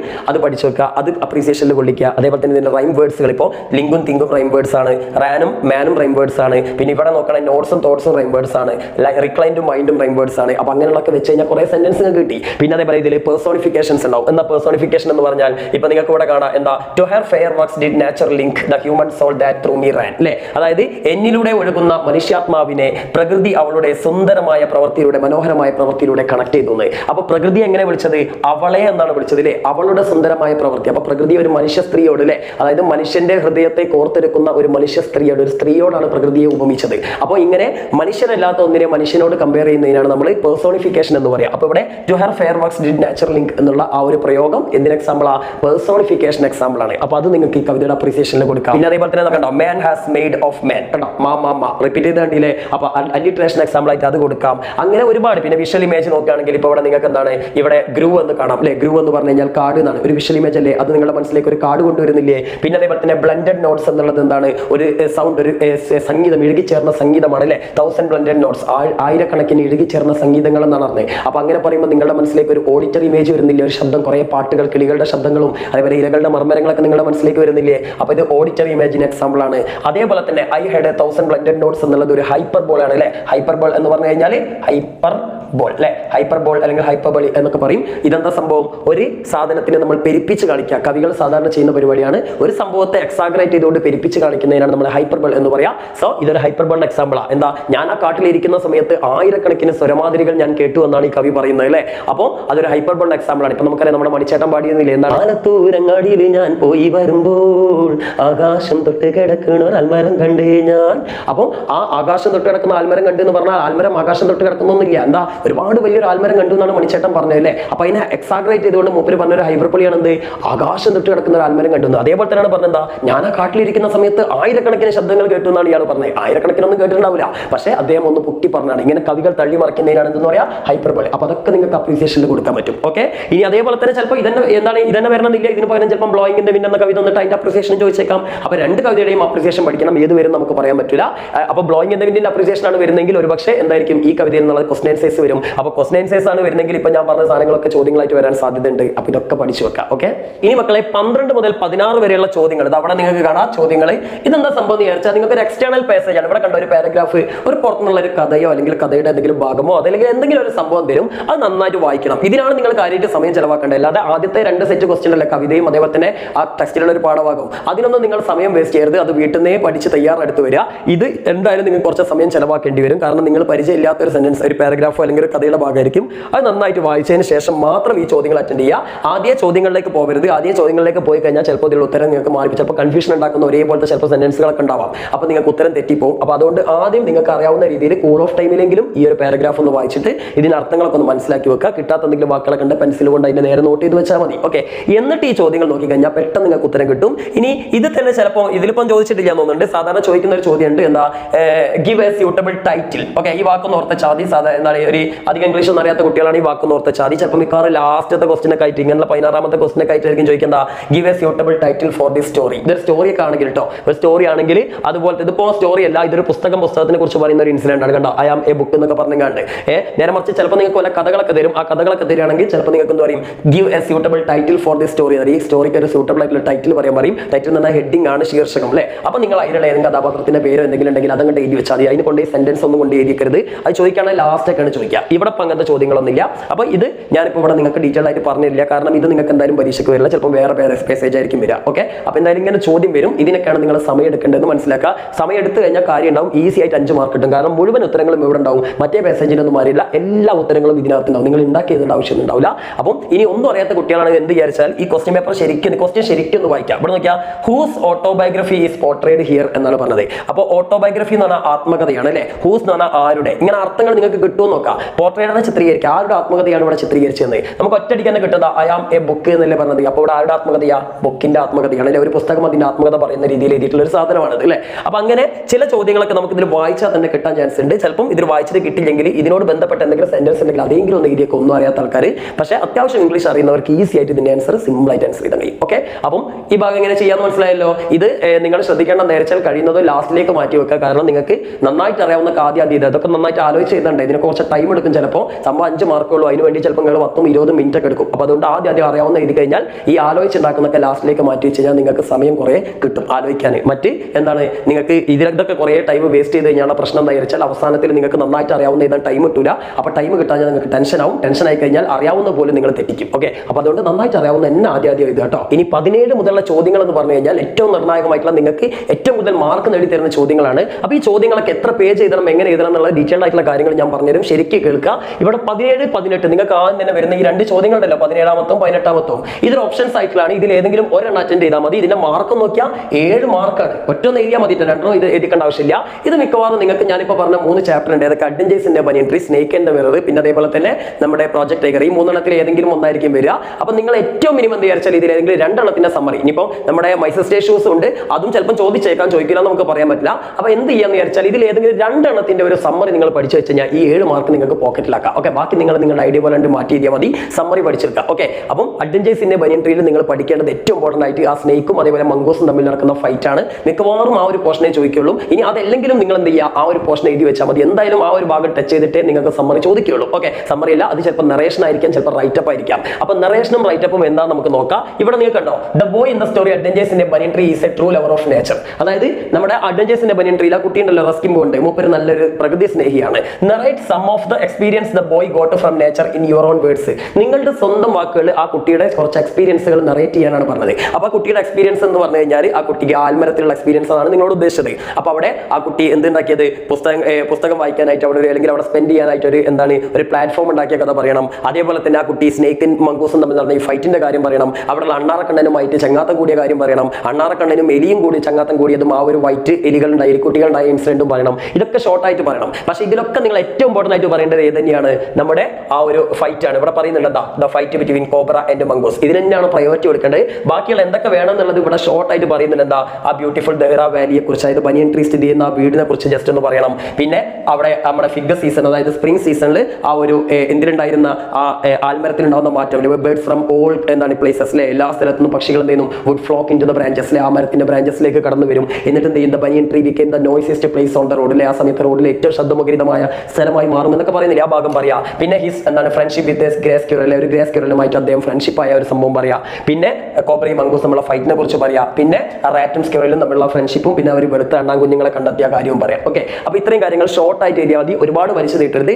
പക്ഷേ ഒറ്റ കുറയും ചെയ്യരുത്. എന്നാൽ മിനിമം ഒരു 1.5 പുറമെങ്കിലും ഇത് വേണം. 1.5 പുറം എന്ന് പറഞ്ഞു കഴിഞ്ഞാൽ നിങ്ങളുടെ ആൻസർ ഷീറ്റ് ഇത് ഒരു പുറമാണ്. ഓക്കെ, ഈ ഒരു പുറം വേണം. പിന്നെ നെക്സ്റ്റ് അപ്പുറത്തെ പേജിലേക്ക് മറിച്ചാൽ അതിന്റെ ഒരു പകുതി ഭാഗമെങ്കിലും നിങ്ങൾ എഴുതണം. അങ്ങനെ എഴുതിയാലേ ഈ 7 മാർക്ക് നിങ്ങൾക്ക് സ്കോർ ചെയ്യാൻ പറ്റുള്ളൂ. അപ്പൊ അതുകൊണ്ട് നിങ്ങൾ ചെയ്യേണ്ടത് എന്താ വെച്ചാൽ ഇതുപോലൊരു സമ്മറി നിങ്ങൾ പഠിച്ചു വെക്കുക. സമ്മറി പഠിച്ചു വെച്ചാൽ പ്രശ്നം കഴിഞ്ഞു. ഓക്കെ, അപ്പൊ സമ്മറി മൊത്തമായിട്ട് പഠിക്കാൻ കഴിയില്ലെങ്കിൽ ഏറ്റവും മിനിമം ഇതിൽ ഈ സ്നേക്കും മംഗൂസും തമ്മിലുള്ള ഫൈറ്റ് സീനെങ്കിലും നിങ്ങളൊന്ന് കാണാൻ പഠിക്കുക. ബാക്കിയുള്ള നിങ്ങൾ ഉണ്ടാക്കി എഴുതിയാൽ മതി. ഞാൻ എഴുതിയാലും കുഴപ്പമില്ല, ഇത് എഴുതിയാൽ തന്നെ അത്യാവശ്യം നല്ല പേജ് ഉണ്ടാവും. ഓക്കെ, അപ്പം അങ്ങനെ ഒരു സമ്മറി നിങ്ങൾ എഴുതി വെച്ചിട്ട് പഠിച്ചു വെച്ചതിന് ശേഷം നിങ്ങൾ വീട്ടിൽ നിന്ന് സ്വന്തമായിട്ട് എഴുതി പ്രാക്ടീസ് ചെയ്യുക. ഈ 7 മാർക്ക് നിങ്ങൾക്ക് കിട്ടാൻ നിങ്ങൾ മാക്സിമം ഒരു 12 മിനിറ്റിനുള്ളിലെങ്കിലും നിങ്ങൾ ഈ ഒരു ക്വസ്റ്റ്യൻ അറ്റൻഡ് ചെയ്യണം. 10 മിനിറ്റ് കൊണ്ട് എഴുതി കഴിയുകയാണെങ്കിൽ അത്രയും നല്ലതാണ്. അല്ലെങ്കിൽ മക്കളെ നിങ്ങൾക്ക് ആലോചിച്ച് മറ്റുള്ള ക്വസ്റ്റ്യൻ എഴുതാൻ ടൈം കിട്ടില്ല. 2.5 മണിക്കൂർ നമ്മുടെ കയ്യിലുള്ളൂ എന്ന് മനസ്സിലാക്കുക. പല കുട്ടികൾക്കും ഇംഗ്ലീഷ് പരീക്ഷകൾ നേരിടുന്ന പ്രശ്നം തന്നെ ടൈം തികയാത്താണ്. അപ്പോൾ 10 മിനിറ്റ് കൊണ്ടെങ്കിലും ഇത് എഴുതി നിങ്ങൾ പ്രാക്ടീസ് ചെയ്യണം. വീട്ടിൽ നിന്ന് പ്രാക്ടീസ് ചെയ്യാത്ത കുട്ടികൾക്ക് നല്ല പണി വരാൻ ചാൻസ് ഉണ്ട്. അപ്പോൾ ഒരു തവണയെങ്കിലും നിങ്ങൾ ടൈമർ വെച്ചിട്ട് വീട്ടിൽ നിന്ന് എന്ത് ചെയ്യുക, നിങ്ങൾ കാണാതെ പഠിച്ച സമ്മറികളൊക്കെ ഒന്ന് എഴുതി നോക്കുക. അപ്പോൾ മിനിമം അഡ്വഞ്ചേഴ്സിന്റെ ബനിയൻ ട്രീയിലെ ആ ഒരു സ്നേക്കും മിററും തമ്മിലുള്ള ഫൈറ്റും, അതേപോലെ തന്നെ പ്രോജക്ട് ടൈഗറിലെ നമ്മുടെ ഷൂട്ടിംഗ് ഇൻസിഡന്റിലോ 2 ഇൻസിഡന്റിലെ ഗോപികൻ ബഗാബൈൻ എന്ന് പറഞ്ഞ സിനിമയ്ക്ക് വേണ്ടി ടൈഗറിനെ കൊണ്ടുവരുന്ന 2 രംഗങ്ങളുണ്ട്.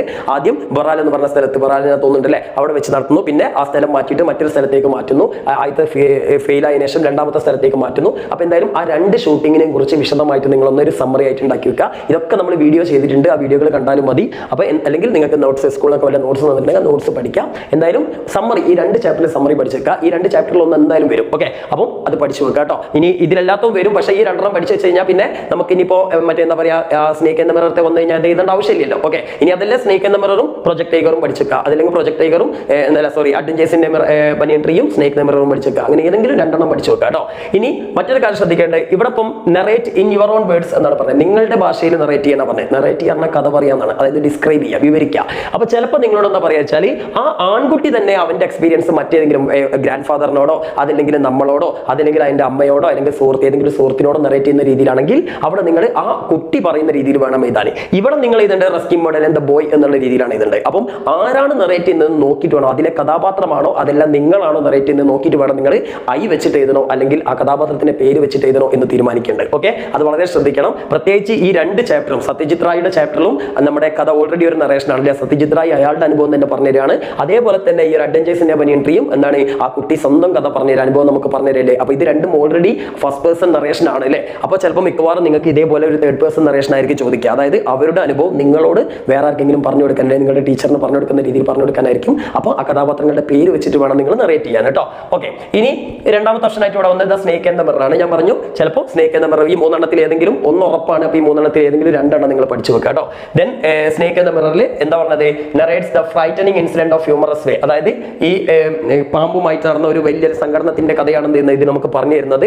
Prepare a write up on the use of contrast in the story to bring out humour. അപ്പോൾ ആ സ്റ്റോറിയിൽ ഫുൾ ഹ്യൂമർ, കുറേ എന്താണ് കോമഡികൾ കൊണ്ടുവരുന്നുണ്ട് അല്ലെ, വൈരുദ്ധ്യമായിട്ടുള്ള. പ്രത്യേകിച്ച് നമുക്കറിയാം എന്താണ്, ഇയാൾ പുറത്ത് പോയിട്ട് ദൈവത്തെ കുറ്റം പറയുന്നു, കാറ്റ് കിട്ടഞ്ഞപ്പോൾ ദൈവത്തെ കുറ്റം പറയുന്നു, കുറച്ച് കഴിഞ്ഞപ്പോൾ പാമ്പ് മേലെ ചുറ്റിയപ്പോൾ അപ്പം ചെയ്യുന്നു, ദൈവമേ എന്ന് വിളിച്ച് ദൈവത്തിനോട് പ്രാർത്ഥിക്കുന്നു. പിന്നെ അതേപോലെ തന്നെ ആദ്യം ഞാൻ ഭയങ്കര ഗ്ലാമറാണ്, ഞാൻ വലിയ ഡോക്ടറാണ് എന്ന് പറഞ്ഞിട്ട് അഹങ്കരിക്കുന്നു അല്ലേ, അത് ചെയ്യണം ഇത് ചെയ്യണം എന്നൊക്കെ പറഞ്ഞിട്ട് അഹങ്കരിക്കുന്നു. പക്ഷേ കുറച്ച് കഴിഞ്ഞ് സ്നേക്ക് വന്ന സമയത്താണ് ഞാനൊരു മണ്ടനാണ്, ഞാനൊരു മരുന്ന് പോലും വീട്ടിൽ വെച്ചിട്ടില്ല എന്ന് പറഞ്ഞിട്ട് സ്വന്തം I M A stupid doctor എന്ന് പറഞ്ഞിട്ട് അയാൾ സങ്കടപ്പെടുന്നത് കാണാം. ഇനി അതേപോലെ തന്നെ തടിച്ചിയായിട്ടുള്ള ഒരു പെണ്ണിനെ കല്യാണം കഴിക്കണം എന്ന് ആഗ്രഹിക്കുന്നു, പക്ഷേ കിട്ടുന്നത് നല്ല മെലിഞ്ഞ ഓട്ടക്കാരിയായിട്ടുള്ള ഒരു പെണ്ണിനെ. അപ്പോൾ ചുരുക്കി പറഞ്ഞ ഇങ്ങനെ കുറേ കോമഡികൾ, കോൺട്രാസ്റ്റിംഗ് ആയിട്ടുള്ള കുറേ കോമഡികൾ ഇതിൽ പറയുന്നുണ്ട്. ആ കാര്യങ്ങൾ പറയാം. അപ്പോൾ ഇതിനൊക്കെ ക്ലൂകൾ നിങ്ങൾക്ക് ഇവിടെ താഴെ കൊടുത്തിട്ടുണ്ട്.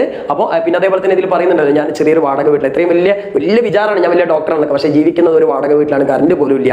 അതേപോലെ മൂപ്പരെന്നെ പറയേണ്ടത് എലികളും ഞാൻ അവിടെ ഷെയർ ചെയ്യാനൊക്കെ റൂമല്ലേ. അപ്പോൾ ആ ഷെയർ ചെയ്യാന്നൊക്കെ പറയുമ്പോൾ ഭയങ്കര രസമാണ്, രസകരമായിട്ട് കോമഡിയിലൂടെയാണ് അവതരിപ്പിക്കുന്നത്. പിന്നെ ലാസ്റ്റ് വരുന്നുണ്ടല്ലോ എന്താ, കള്ളൻ എല്ലാം കൊണ്ടുപോയി, പക്ഷെ എൻ്റെ മുഷിഞ്ഞ ഒരു അടിവസ്ത്രം മാത്രം, ഒരു പിന്നർ പനിയെ മാത്രം മൂപ്പര് കൊണ്ടുപോയില്ല എന്നൊക്കെ പറഞ്ഞുകൊണ്ട് കോമഡി പറയുന്നുണ്ടല്ലോ.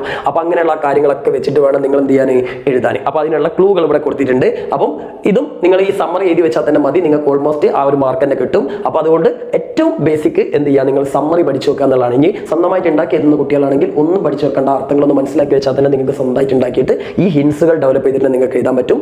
ഏറ്റവും നന്നായിട്ട് എഴുതാൻ പറ്റുന്ന ഏതാണോ അത് മാത്രം അറ്റൻഡ് ചെയ്യുക. 2 കൂടി പകുതി ഒന്നും എഴുതിക്കരുത്, ഏതെങ്കിലും ഒന്ന് മാത്രം അറ്റൻഡ് ചെയ്യുക. ഓക്കെ, അപ്പം മനസ്സിലാക്കുക, 10-12 മിനിറ്റ് എടുക്കാൻ പാടുള്ളൂ, 1.5 പുറമേ എഴുതാൻ പാടുള്ളൂ. അതിൽ കൂടുതൽ എഴുതിയാൽ നിങ്ങൾക്ക് സമയം കിട്ടില്ല, അതുകൊണ്ടാണ് 1.5 പുറമേ എഴുതാൻ പറഞ്ഞത് കേട്ടോ. അത് കുറയരുതേ. ഇനി 19 മുതൽ 21 വരെ 19, 20, 21 ചോദ്യങ്ങൾ എന്ന് പറഞ്ഞാൽ 5 മാർക്കിന്റെ ചോദ്യങ്ങളാണ്. കണ്ടില്ലേ, അതിൽ 2 എഴുതിയാൽ മതി. 3 ക്വസ്റ്റ്യൻസ് ഉണ്ട്, ഏതെങ്കിലും 2 എഴുതിയാൽ മതി, 1 നിങ്ങൾക്ക് ഒഴിവാക്കാം. ഇവിടെ വന്നിരിക്കുന്ന ഏതൊക്കെ ചോദ്യം നോക്കൂ. ഒന്ന് നോട്ടീസ് ആണ്. നോട്ടീസ് എന്താ പറഞ്ഞത്, the eco club of your school has decided to conduct a seminar on deforestation. അപ്പോൾ നിങ്ങളുടെ സ്കൂളിലെ ഇക്കോ ക്ലബ്ബ് ഇത് പരിസ്ഥിതി ക്ലബ്ബ് ഒരു ഡിഫോറസ്റ്റേഷനെതിരെ, ഡിഫോറസ്റ്റേഷൻ എന്ന വനനശീകരണം അല്ലെ, വനനശീകരണത്തിനെതിരെ ഒരു സെമിനാർ നടത്താൻ ഉദ്ദേശിക്കുകയാണ്. അപ്പോൾ നിങ്ങൾ അതിന്റെ സെക്രട്ടറി ആണെന്ന് വിചാരിക്കുക, ഏതിന്റെ ക്ലബിന്റെ, ഇക്കോ ക്ലബിന്റെ. അപ്പോൾ നിങ്ങളോടൊരു നോട്ടീസ് എന്തിനു വേണ്ടിയിട്ട്, to invite the students and parents to the seminar. അപ്പം മറ്റേ സഹവിദ്യാർത്ഥികളെയും അതേപോലെ തന്നെ രക്ഷിതാക്കളെയൊക്കെ ആ ഒരു സെമിനാറിലേക്ക് ക്ഷണിച്ചുകൊണ്ട് ഒരു നോട്ടീസ് തയ്യാറാക്കാനാണ് പറഞ്ഞത്. അപ്പോൾ നിങ്ങൾ ശ്രദ്ധിക്കുക, നിങ്ങളുടെ സ്കൂളിൽ നടക്കുന്ന ഒരു പരിപാടിയല്ലേ. അപ്പോൾ ഏറ്റവും ടോപ്പിലായിട്ട് സ്കൂളിന്റെ പേര് ഇതാ. ഓക്കെ, നിങ്ങൾ ഏത് പഠിക്കുന്ന സ്കൂൾ, ഇനി അതെല്ലാം ഗവൺമെന്റ് ഹയർ സെക്കൻഡറി സ്കൂൾ, എന്തെങ്കിലും നിങ്ങളുടെ ജില്ലയുടെ പേര് എഴുതിയാലും മതി.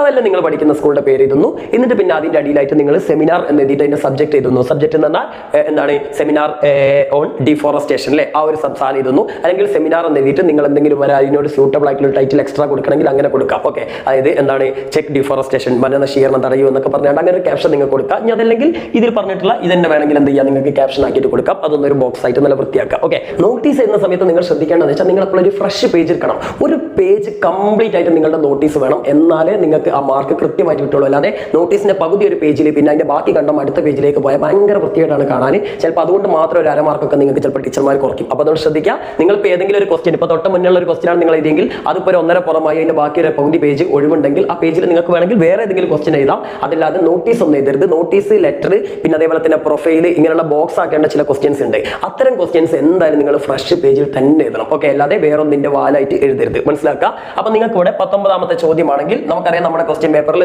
നമ്മുടെ ആൻസർ ഷീറ്റിൽ നമ്മൾ മാർജിൻ കൊടുക്കും അല്ലേ. ചിലപ്പോൾ മാർജിൻ അതിൽ ഓട്ടോമാറ്റിക്കലി ഉണ്ടാവും, അല്ലെങ്കിൽ നമ്മൾ വരയ്ക്കേണ്ടി വരും. മാർജിൻ കൊടുത്ത് മാർജിന്റെ അകത്തേ നമ്പർ ഇടാൻ പാടുള്ളൂ, അപ്പുറത്ത് കിടരുത് കേട്ടോ, ഉള്ളിലേക്ക് ഇടരുത്. ദെൻ മാർജിൻ നമ്മൾ നമ്പർ ഇട്ടതിന് ശേഷം നമ്മൾ എന്ത് ചെയ്യാണ്, ഉള്ളിലൊരു ബോക്സ് വരയ്ക്കണം. ഓക്കെ, ഈ ബോക്സ് പെൻസിൽ കൊണ്ട് വരയ്ക്കണം. ശ്രദ്ധിക്കുക, മാർജിൻ ആയാലും അതേപോലെ ഇങ്ങനെ വരയ്ക്കുന്ന കള്ളികളൊക്കെ പെൻസിൽ കൊണ്ട് വരയ്ക്കുന്നതാണ് ഏറ്റവും നല്ലത്. കാരണം തെറ്റിപ്പോയാൽ പിന്നെ മായ്ക്കാനൊക്കെ ഭയങ്കര പടം, പേന കൊണ്ട് എഴുതിയാൽ ഭയങ്കര വൃത്തികേടാവും. അപ്പോൾ എന്ത് ചെയ്യുക, പെൻസിൽ കൊണ്ട് വരയ്ക്കുക. പെൻസിൽ കൊണ്ട് വരച്ചതിന് ശേഷം ഏറ്റവും ടോപ്പിലായിട്ട് നിങ്ങൾ നോട്ടീസ് എന്ന് എഴുതുക. ശ്രദ്ധിക്കുക, ഇത് നോട്ടീസ് എന്നുള്ളത് ക്വസ്റ്റ്യന്റെ നോട്ടീസ് അല്ല. നോട്ടീസ് എന്ന് പറഞ്ഞാൽ ശ്രദ്ധിക്കൂ എന്നാണ് അർത്ഥം. ഓക്കെ, അത് സെന്റർ ആയിട്ട് നമ്മൾ എഴുതുന്നു. അതിന്റെ താഴെയായിട്ട് നമ്മൾ സ്കൂളിന്റെ നെയിം എഴുതുന്നു. നിങ്ങളുടെ സ്കൂളിന്റെ നെയിമോ അല്ലെങ്കിൽ ഞാൻ നേരത്തെ പറഞ്ഞാൽ ഗവൺമെന്റ് ഹയർ സെക്കൻഡറി സ്കൂളിനോ, ഇപ്പോൾ ഗവൺമെന്റ് ഹയർ സെക്കൻഡറി സ്കൂൾ വയനാടുന്നോ അല്ലെങ്കിൽ ഗവൺമെന്റ് ഹയർ സെക്കൻഡറി സ്കൂൾ കോഴിക്കോടുന്നോ എന്തെങ്കിലുമൊക്കെ എഴുതാം. ഓക്കെ, അതിനുശേഷം പിന്നെ എന്ത് ചെയ്യുക, അത് നല്ല വൃത്തിയാക്കിയിട്ട് ഫസ്റ്റ് ലെറ്റർ ക്യാപിറ്റൽ, ഇപ്പോൾ ഗവൺമെന്റ് ആണ് ജി ക്യാപിറ്റൽ ചെയ്താൽ, ഹയർ സെക്കൻഡറി സ്കൂളിന്റെ ഹൈ ക്യാപിറ്റൽ ചെയ്താൽ, സെക്കൻഡറിന്റെ എസ് ക്യാപിറ്റൽ ചെയ്താൽ, അങ്ങനെ കറക്റ്റ് ഓരോ ലെറ്ററും ഫസ്റ്റ് ലെറ്റർ ക്യാപിറ്റൽ ചെയ്ത് നല്ല വൃത്തിയായിട്ട് എഴുതാം. ഓക്കെ, എന്നിട്ട് കോമറ്റ് കണ്ട് സ്ഥലത്തിന്റെ പേര് എഴുതാം. ഓക്കെ, ഇത്ര എഴുതി കഴിഞ്ഞാൽ പിന്നെ നിങ്ങൾക്ക് എന്ത് ചെയ്യുക, ടൈറ്റിലാണ്. ഇപ്പോൾ സെമിനാർ ആണെങ്കിൽ സെമിനാർ എന്ന് എഴുതിയിട്ട് എന്തിനെ കുറിച്ചാണോ ആ സാധനം എഴുതുന്നു. ഇത് മാത്രം നമ്മൾ എന്ത് ചെയ്യുന്നു, ഒരു ബോക്സ് ആക്കുന്നു. ഓക്കെ, ദെൻ അതിനുശേഷം പിന്നെ അടിയിൽ ഫ്രണ്ട്സ് എന്ന് എഴുതുന്നു. ഓക്കെ, ഇവിടെ ആരൊക്കെ ക്ഷണിക്കാനാണ് പറഞ്ഞത്, പേരൻസിനെയും അതേപോലെ സ്റ്റുഡൻസിനെയൊക്കെ ക്ഷണിക്കാനാണ്. അപ്പോൾ ഡിയർ പേരൻസ് ആൻഡ് സ്റ്റുഡൻസ് എന്ന് പറയേണ്ട, ഫ്രണ്ട്സ് എന്ന് പറഞ്ഞാൽ, ഈ ഫ്രണ്ട്സ് എന്ന് പറഞ്ഞാൽ മാന്യരെ എന്നാണ് അർത്ഥം. എന്നിട്ട് കോമഡ. എന്നിട്ട് പിന്നെ നമ്മൾ നോട്ടീസിലെ ഇൻവിറ്റേഷൻ ആണ്. ഇൻവിറ്റേഷൻ പല രീതിയിൽ നിങ്ങൾ സ്കൂളിൽ പഠിപ്പിച്ചിട്ടുണ്ടാവും. ഏത് മെത്തേഡ് വേണമെങ്കിൽ നിങ്ങൾക്ക് യൂസ് ചെയ്യാം. ഒന്നെങ്കിൽ we are happy to announce that the eco club of എന്താണ് അവർ school has decided to conduct a seminar on deforestation. എന്നിട്ട് ഏത് ഡേറ്റ് ആണ്, ഓൺ എന്താണ് ജനുവരി 26, 2023 എന്താണ് അറ്റ് ഏതാ സമയം 10 o'clock at the school auditorium. അപ്പോൾ സ്ഥലം എഴുതണം, ഡേറ്റ് എഴുതണം, ദിവസം എഴുതണം, ഒക്കെ കറക്റ്റ് ആയിട്ട് ഒരൊറ്റ സെന്റൻസ് ആക്കിയിട്ട് കൊടുക്കുക. അപ്പം ഇന്ന ദിവസം ഇന്ന ഡേറ്റിന് ഇന്ന സ്ഥലത്ത് വെച്ച് സ്കൂൾ ഓഡിറ്റോറിയത്തിൽ വെച്ച് നമ്മുടെ സ്കൂളിലെ ഇക്കോ ക്ലബ്ബ് ഒരു സെമിനാർ, ഡിഫോറസ്റ്റേഷൻ അനുബന്ധമായിട്ട് ഒരു സെമിനാർ സംഘടിപ്പിച്ചതിൽ ഞങ്ങൾ വളരെ സന്തോഷിക്കുന്നത്, നിങ്ങളെ അറിയിക്കുന്നതിൽ ഞങ്ങൾ വളരെ സന്തോഷിക്കുന്നു എന്ന് എഴുതുക. എന്നിട്ട് അതിന് ശേഷം ആരാണ് അതിലെ ചീഫ് ഗസ്റ്റ് എന്ന് എഴുതുക. നിങ്ങളൊരു ചീഫ് ഗസ്റ്റിനെ സ്വന്തമായിട്ടാണ് ഉണ്ടാക്കുക. Okay, professor Sasi. ഓക്കെ, എന്തെങ്കിലും ഒരു പേര്, സിമ്പിൾ ഒരു പേര്, ടീച്ചറെ കളിയാക്കുന്ന പേരുന്നുള്ളത് സിമ്പിൾ ആയിട്ടുള്ള ഒരു പേരിടുക. പ്രൊഫസർ കുൽക്കർണിന്നോ എന്തെങ്കിലും ഒരു പേരിട്ടിട്ട് എന്താ അതിന് കോമറ്റ് കണ്ട് എന്താ ദ എൻവയോൺമെന്റലിസ്റ്റ് അല്ലെങ്കിൽ ദ പോയറ്റ് എന്തെങ്കിലും ഒരു ഡെസിഗ്നേഷൻ കൊടുക്കുക. Will inaugurate the function. Okay, അപ്പോൾ അങ്ങനെ എഴുതി കഴിഞ്ഞാൽ എന്താ, മൂപ്പരായിരിക്കും ആ ഫംഗ്ഷൻ ഉദ്ഘാടനം ചെയ്യാന്നുള്ളതായി അല്ലേ. അപ്പോൾ അത്ര എഴുതുക. എന്നിട്ട് അടിയിൽ അപ്പോൾ ഇത് എഴുതി കഴിഞ്ഞാൽ ഇൻവിറ്റേഷൻ നമ്മൾ എന്തായി, ആ ഒരു കാര്യങ്ങളൊക്കെ അവതരിപ്പിച്ച് കഴിഞ്ഞു. കാര്യങ്ങൾ അവതരിപ്പിച്ച ശേഷം ഓൾ ആർ വെൽക്കം എന്ന് താഴെ ഒരു ഇൻവിറ്റേഷൻ കൊടുത്തു കഴിഞ്ഞാൽ ആ പരിപാടി കഴിഞ്ഞു. അത് കഴിഞ്ഞിട്ട് ലെഫ്റ്റ് സൈഡിൽ വേണമെങ്കിൽ നിങ്ങൾക്ക് എന്താ ചെയ്യുക, ഇക്കോ ക്ലബ്ബ് എഴുതിയിട്ട് നിങ്ങളുടെ സെക്രട്ടറി എഴുതിയിട്ട് ഒപ്പിടരുത്, പകരം SD എഴുതിയിട്ട് ബ്രാക്കറ്റിൽ ഇടുക. ഓക്കെ, പിന്നെ റൈറ്റ് സൈഡിൽ അല്ലെങ്കിൽ ഇത് നേരെ ലെഫ്റ്റിലുള്ള അങ്ങോട്ട് കൂടെ മാറിപ്പോയാലും കുഴപ്പമില്ല കേട്ടോ. ഇവിടെ ഇപ്പോൾ നമ്മൾ ഇക്കോ ക്ലബ്ബ് എഴുതിയിട്ടുണ്ടെങ്കിൽ അപ്പുറത്തെ സൈഡിൽ എന്തിടുക, നമ്മുടെ ഡേറ്റ് എന്നാണ്. ഇപ്പോൾ നമ്മുടെ പരിപാടി നടക്കുന്നത് 26 ജനുവരി ആണെങ്കിൽ നിങ്ങൾ തൊട്ട് മുന്നുള്ള ഡേറ്റിൽ നോട്ടീസ് ഇഷ്യൂ ചെയ്യുന്ന ഡേറ്റ് ആണ് ഒരു 20-ാം തീയതി 20 ഏതെങ്കിലും ഡേറ്റ് ജനുവരി ആണ്, ജനുവരി ഇടുക. പിന്നെ അടിയിൽ പ്ലേസ്, നമ്മളിവിടെ സ്കൂളിന്റെ പേര് കൊടുത്തിട്ട് പ്ലേസ് കൊടുത്തിട്ട് വയനാടാണ് വയനാട്, കോഴിക്കോടാണ് കോഴിക്കോട്. ഇത്ര എഴുതി കഴിഞ്ഞാൽ ഇത് എൻ്റെ പായി. ഇത് വേണമെങ്കിൽ ഡേറ്റ് പുറത്തേക്കും SD സെക്രട്ടറി എന്നൊക്കെയുള്ളത് അപ്പുറത്ത് കൂടട്ടെ, എങ്ങനെ വേണമെങ്കിൽ ഇടാം, കുഴപ്പമൊന്നുമില്ല.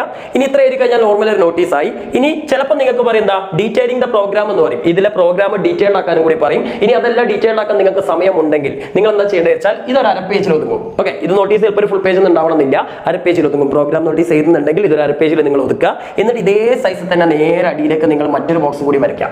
എന്നിട്ട് അതിന്റെ ഏറ്റവും സെൻട്രലായിട്ട് നിങ്ങൾ പ്രോഗ്രാം എന്ന് എഴുതുക. ഇവിടെ നമ്മൾ നോട്ടീസ് എഴുതിയ പോലെ ഇവിടെ പ്രോഗ്രാം എന്ന് എഴുതുക, അണ്ടർലൈൻ ചെയ്യുക. എന്നിട്ട് പിന്നെ പ്രോഗ്രാമുകൾ നമുക്കറിയാം സ്കൂളിൽ ആദ്യം തന്നെ എന്താണ്ടാവുക, നമ്മുടെ പ്രെയർ ആണ് ഉണ്ടാവുക, പ്രാർത്ഥനയോട് കൂടിയിട്ടുള്ള പരിപാടി ഉണ്ട്. അപ്പോൾ പ്രെയർ എഴുതുക. ഇനി 2 ഡോട്ട് ഇടുക. ഈ ഡോട്ടുകൾ ശ്രദ്ധിക്കുക, എല്ലാ ഡോട്ടും എന്ത് ചെയ്യണം, കറക്റ്റ് ഓർഡറിൽ തന്നെ വരാൻ വേണ്ടിയിട്ട് ശ്രദ്ധിക്കുക. എന്നിട്ട് പ്രെയർ എന്ന് എഴുതിയിട്ട് പ്രെയർ സ്കൂളിൽ ആരാ അവതരിപ്പിക്കുക, സ്കൂൾ കൊയർ അല്ലെ, സ്കൂൾ കോയർ എന്നാണ് പറയുക. കോയർ എന്ന് പറഞ്ഞാൽ വാദ്യസംഘം, CHOIR. ഓക്കെ, അല്ലാതെ അവിടെ കൊണ്ടുപോയിട്ട് പാത്തുമ്മ അമ്മണി ICB എന്ന് പറഞ്ഞാൽ ഇങ്ങനെ പേര് എഴുതി വെക്കരുത്. എന്ത് ചെയ്യുക, സ്കൂൾ കോയർ എന്ന് എഴുതിയാൽ മതി, അല്ലാതെ അവരുടെ പേരുകളൊന്നും എഴുതി വെക്കരുത്. ചില ആൾക്കാർ ഇങ്ങനെ പേരുകളൊക്കെ എഴുതിക്കും, ചില ടീച്ചർമാർ അങ്ങനെ പറയുന്നുണ്ട്, അത് എഴുതിക്കരുത്, സ്കൂൾ കോയർ എന്ന് എഴുതിയാൽ മതി. പിന്നെ നമുക്കറിയാം പ്രാർത്ഥന കഴിഞ്ഞാൽ പിന്നെ വെൽക്കം സ്പീച്ച്, ഏതൊരു പരിപാടിയും സ്വാഗത പ്രസംഗത്തിലല്ലേ തുടങ്ങും. അപ്പോൾ വെൽക്കം സ്പീച്ച് എഴുതിയിട്ട് ഏതെങ്കിലും ഒരു കണാറിന്റെ പേര് എഴുതുക, സ്കൂളിൽ ഏതെങ്കിലും മാഷിന്റെ പേര് എഴുതിയിട്ട് ഏത് മാഷാണ് എഴുതുക, അല്ലെങ്കിൽ ഒരു PTA പ്രസിഡന്റ് ഒരാളുടെ പേര് എഴുതി PTA പ്രസിഡന്റ് കൊടുക്കുക. അതിനുശേഷം പിന്നെ എന്താണ്, പ്രസിഡൻഷ്യൽ അഡ്രസ് ആണ്. പ്രസിഡന്റ് എന്ന് പറഞ്ഞാൽ അതിന് അധ്യക്ഷം വഹിക്കുക, പ്രസിഡൻഷ്യൽ അഡ്രസ് എന്ന് പറയും, അത് കൊടുക്കുന്നു. കൊടുക്കുന്നു. എന്നിട്ട് എന്ത് ചെയ്യുന്നു, സ്കൂളിലെ ഹെഡ് മാഷിന്റെ പേര് എന്തെങ്കിലും കൊടുക്കുക, എച്ച് എന്ന് ഇടുക, അത് അല്ലെങ്കിൽ പ്രിൻസിപ്പാൾ എന്ന് കൊടുക്കുക. സെക്കൻഡറി സ്കൂളാണ് പ്രിൻസിപ്പാൾ എന്ന് കൊടുക്കുക, ഏതെങ്കിലും പേര് കൊടുത്തിട്ട് പ്രിൻസിപ്പാൾ എന്ന് കൊടുക്കുക. പിന്നെ അടിയിലേക്ക് പിന്നെ നമ്മുടെ ഉദ്ഘാടനമാണ്. അപ്പോൾ ഇനോഗ്രൽ അഡ്രസ് അല്ലെ, ഇനോഗ്രൽ സ്പീച്ച് എന്നോ അല്ലെങ്കിൽ ഇനോഗ്രൽ അഡ്രസ്. ഈ അഡ്രസ് എന്ന് പറഞ്ഞു കഴിഞ്ഞാൽ സ്പീച്ച് എന്നുള്ള അർത്ഥം കൂടി ഉണ്ട്, മനസ്സിലാക്കുക.